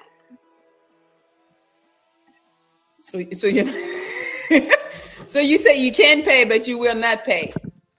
I can pay, but I will not pay because you're my man. If we're going out, you can pay. Okay. Tell me about if you guys live together, who pays the rent? Him. There's no 50-50, no Dwayne Wade, Gabrielle Union. Yeah.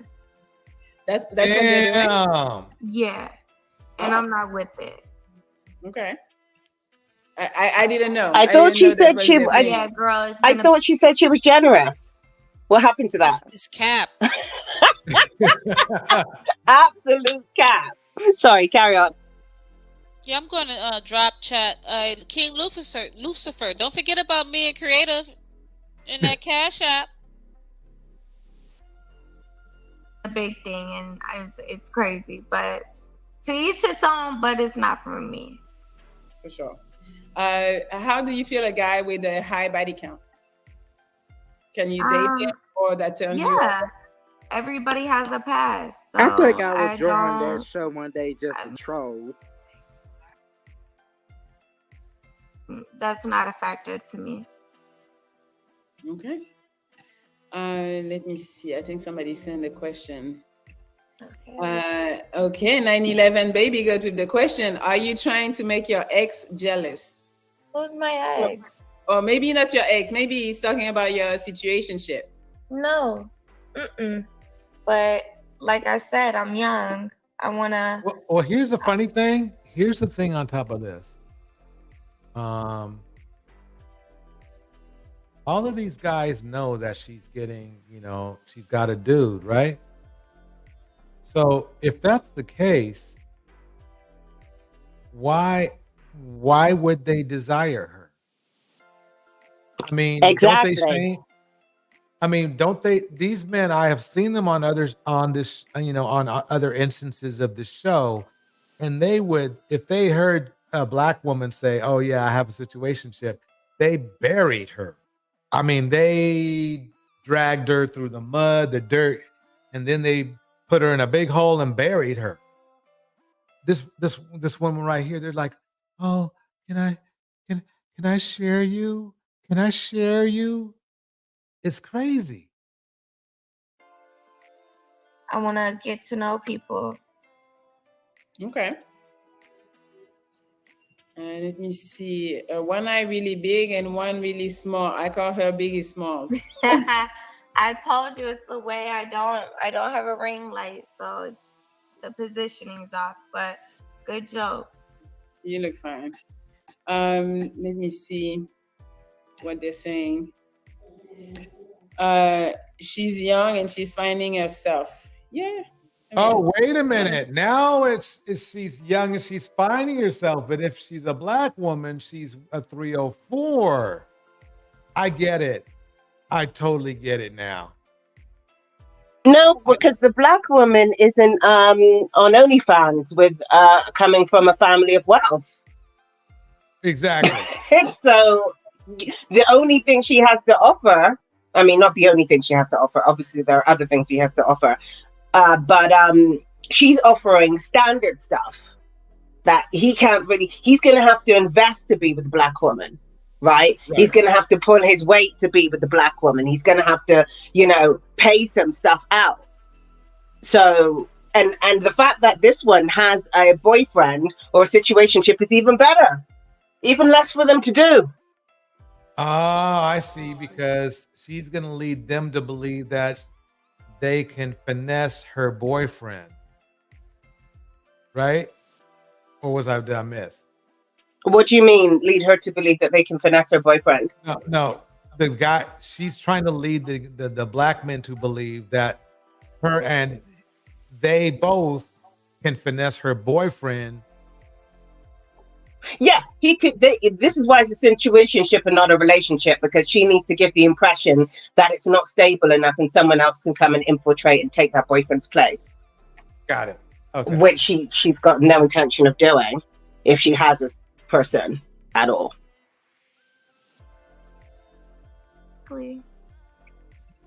All right. So wait, so how long you think you're gonna keep doing OnlyFans? Because I think for a lot of men, it might be somehow of a turn off. Well, I'm about to, like I said, I just obtained my real estate license. So I'm about to focus on that. Okay. And then you're just gonna quit OnlyFans altogether? I'm sorry? And then you're just gonna quit OnlyFans altogether? Yeah. Okay. If a man comes to you and he tells you, okay, I'm not comfortable with you doing OnlyFans, would you stop doing it if he takes care of you? Yes. What if he doesn't take care of you? No. Okay. All right, let me see. We have somebody else. She's all about that money.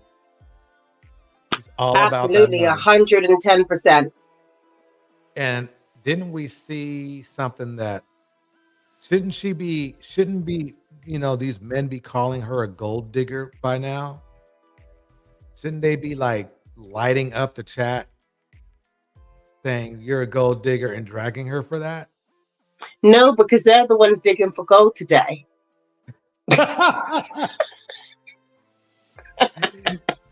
Oh man.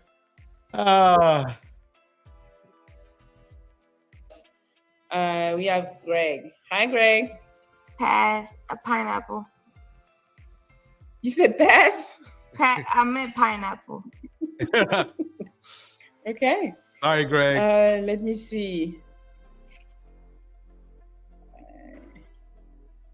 Have you ever ghosted somebody? Yeah, plenty of course. people. I mean, I'm on social media, so I get stuff all day long. And I'm not here to waste. Why would I waste my time? Okay, but why ghost instead of just saying, "Yo, I'm cool"? Oh, I just won't respond. Okay. Basically, I won't respond. Let's see. We got more. Hello. Your mic is off. All right, hello. Hi. Yeah, what's up? My bad. Look, I'm watching you on both screens and shit. But anyways, what's up with you, Emily? Hey, how are you? I'm okay. I'm okay. You know, I was over here just listening to your story and all that. You say you about to get into real estate though? Yeah. Hell yeah, hell yeah. I got a homie that's trying to get into it right now. What type of real estate you trying to do? Commercial. But what's Commercial, your okay. occupation? Hell yeah, big timer. Shit. I really don't like telling people my job, keep it real with you, but hey, I got a bigger goal on hand, but hey, I make money though. For sure. For me, like Okay. $5K a month right now. So for me, like You make but what a month? like $5K a month. But you feel me? I'll be trying to keep it on the low. Feel me? Look, my favorite color red, so look, I stay dangerous. Okay, You feel me? pineapple. Why? That's my rent. Oh my See, God. see what I was talking about? See?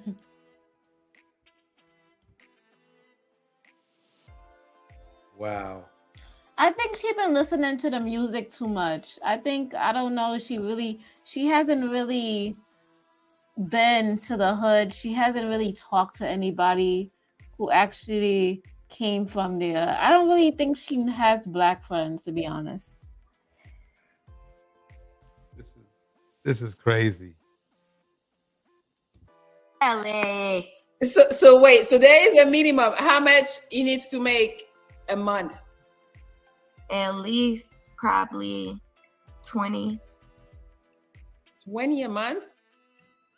What the heck? She knows none of these guys make that money. That's why she sends them to the OnlyFans.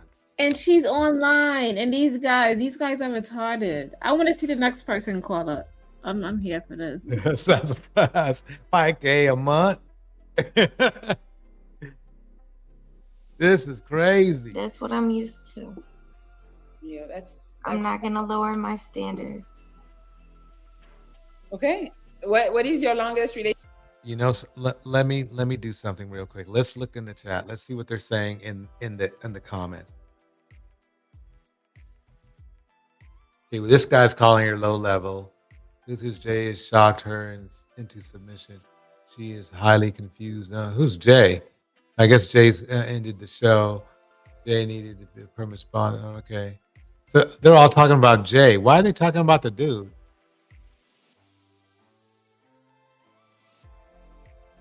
They weren't.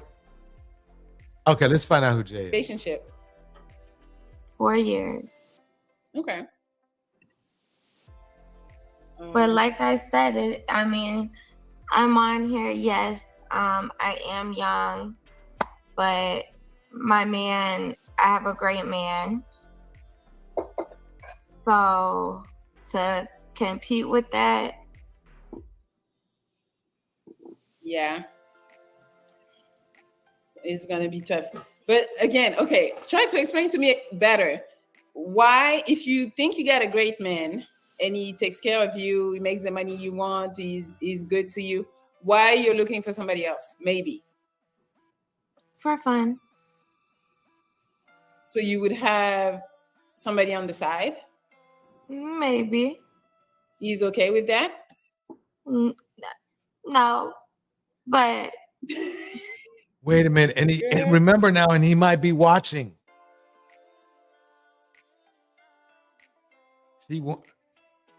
I'm not gonna even call it. Okay. Okay.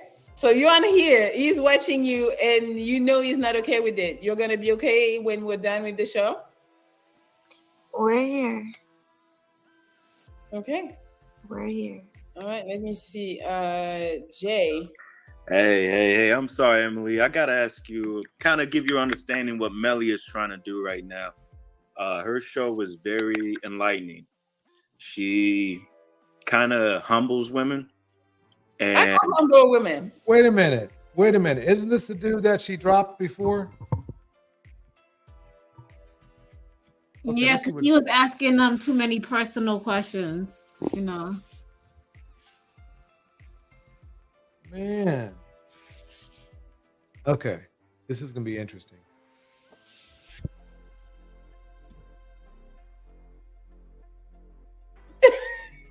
okay, but she lets people know like what they look for in life. You know, you say that you are financially stable because of your parents' estate, and I completely understand that. But like, when it's not mommy and daddy's money, like, what do you bring to the table other than OnlyFans? Like, yeah, you seem kind of dry, and I'm not trying to disrespect you. I'm just giving you my perspective. Mm-hmm. And so it's like Melli is really trying to, of course, play this game called Pineapple, but she's also trying to make you appealing to the opposite sex. Because honestly, right now, you do not look appealing to a lot of people, because you would have... That's a lie. These men are thirsting over her. Yeah, why is he up there then? Men don't Right. do things for no reason. So why are you up there talking to her? Right. Why are you not doing your shopping or your laundry? I know what happened. He Or got his texting feeling- him. Yeah, he got his feelings hurt. Now he's back for payback. Oh, so now he's gonna tell her she ain't ish. Right. And That's my okay, prediction. got it. Yeah, probably. A lot of people coming in trying to talk to you. You just seem like a girl. Sorry to say, that's for the streets. You 25, I get that. I'm a grown man. You young, you do your own thing, but like, no guy wants to waste his time with a girl that he could just take home, you know, from the bar. You know what I mean? Oh, that No, I don't know what you mean, dude. Because you would have done it. If she was amenable to him, he would have been so happy. I don't even understand how he got up there with a straight face and said that. It's Yeah. like, wouldn't you hear 5 minutes ago doing an audition? Like a whole song and dance for her. Right. And now when she says no, she's for the streets. Ex- Okay. nailed Okay, it. my love. You nailed it. You nailed it. That is what it is. See, that's what it is. Is when a woman is she's everything as long as she doesn't deny you. And then if she does, then you're for the streets. I get it now. But you know what? To be honest, I think he's just speaking the truth. He thought that the first time. He just thought he could use her. He thought she was for the streets from the beginning. Right. But he thought that he'd be able to take advantage of those streets. You nailed it. Exactly. You know what I mean? So now, seeing as she's on her own and she's going to do the streets on her own, he's going to put her down. Nailed it. Nailed it. That's not happening. It's not happening. No. And so like, you have these high standards, but you're not like high standard. Like, you don't bring that quality. Well, maybe if to the you table. look and you watch my YouTube videos I and don't look at my Instagram, maybe you'll YouTube, understand better. So Instagram? pineapple. Yeah. I don't know. Let's So he got his feelings hurt and he wanted to come back for payback. Miss RV by Bone Crusher. Oh man. see. We got somebody else. Sosa, hello. Hey, what's up, Emily? What's poppin'? Pineapple. Okay.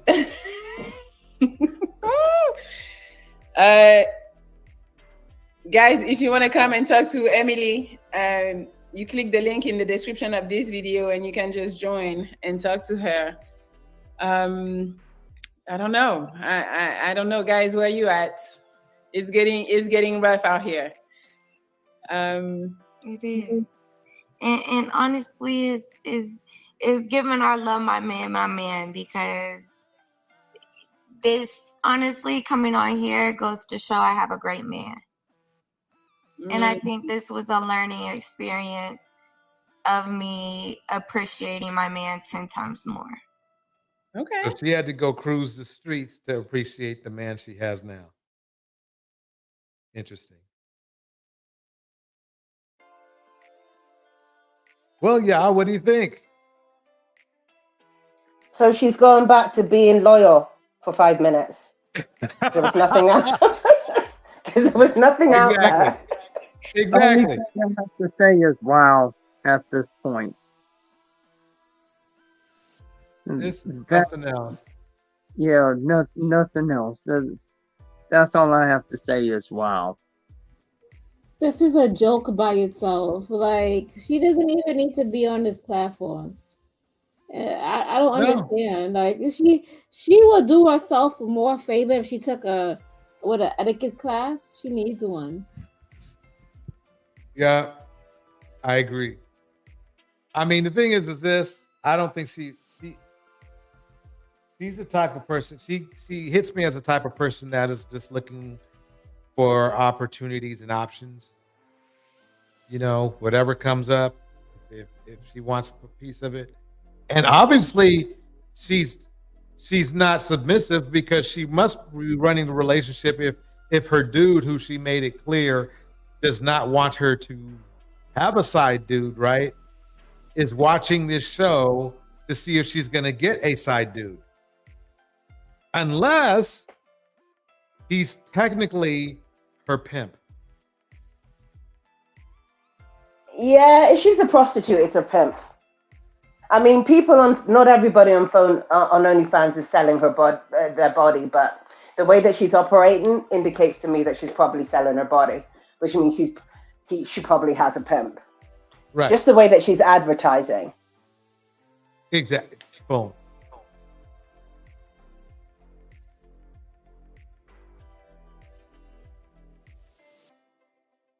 Well, I think we are done. But then again, I'm thinking if he was a pimp, she wouldn't be selling the my man.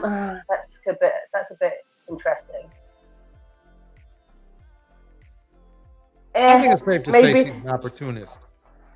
Maybe she would, because pimps, a lot of the time, prostitutes and pimps are in actual relationships.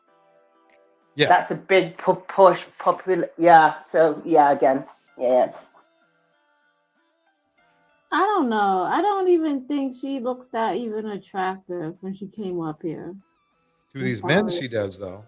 No, look at her hair. Her hair is not even done.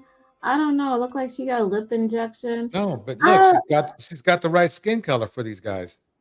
Okay, if that's what they like. I don't know. That's all it takes. For these men in here, that's all it takes. I know. I truly understand that, but I don't see it. She's not doing it for me. If she do it for these men, I don't know. Whoa, they're probably living under a rock. Yeah, you can tell she got some work done. That's for sure. Yeah, it looks unnatural. All right, it's my 2 cents. Yeah. Anyway, everyone, it's been 4 hours, which is 1 hour over my time. Does anyone else have any comments to make?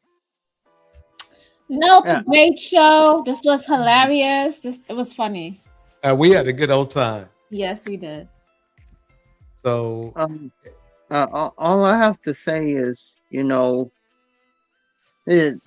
I now see the pathology in firsthand. And I have to tell you, as a black man, I'm embarrassed. And that's all I have to say about that. And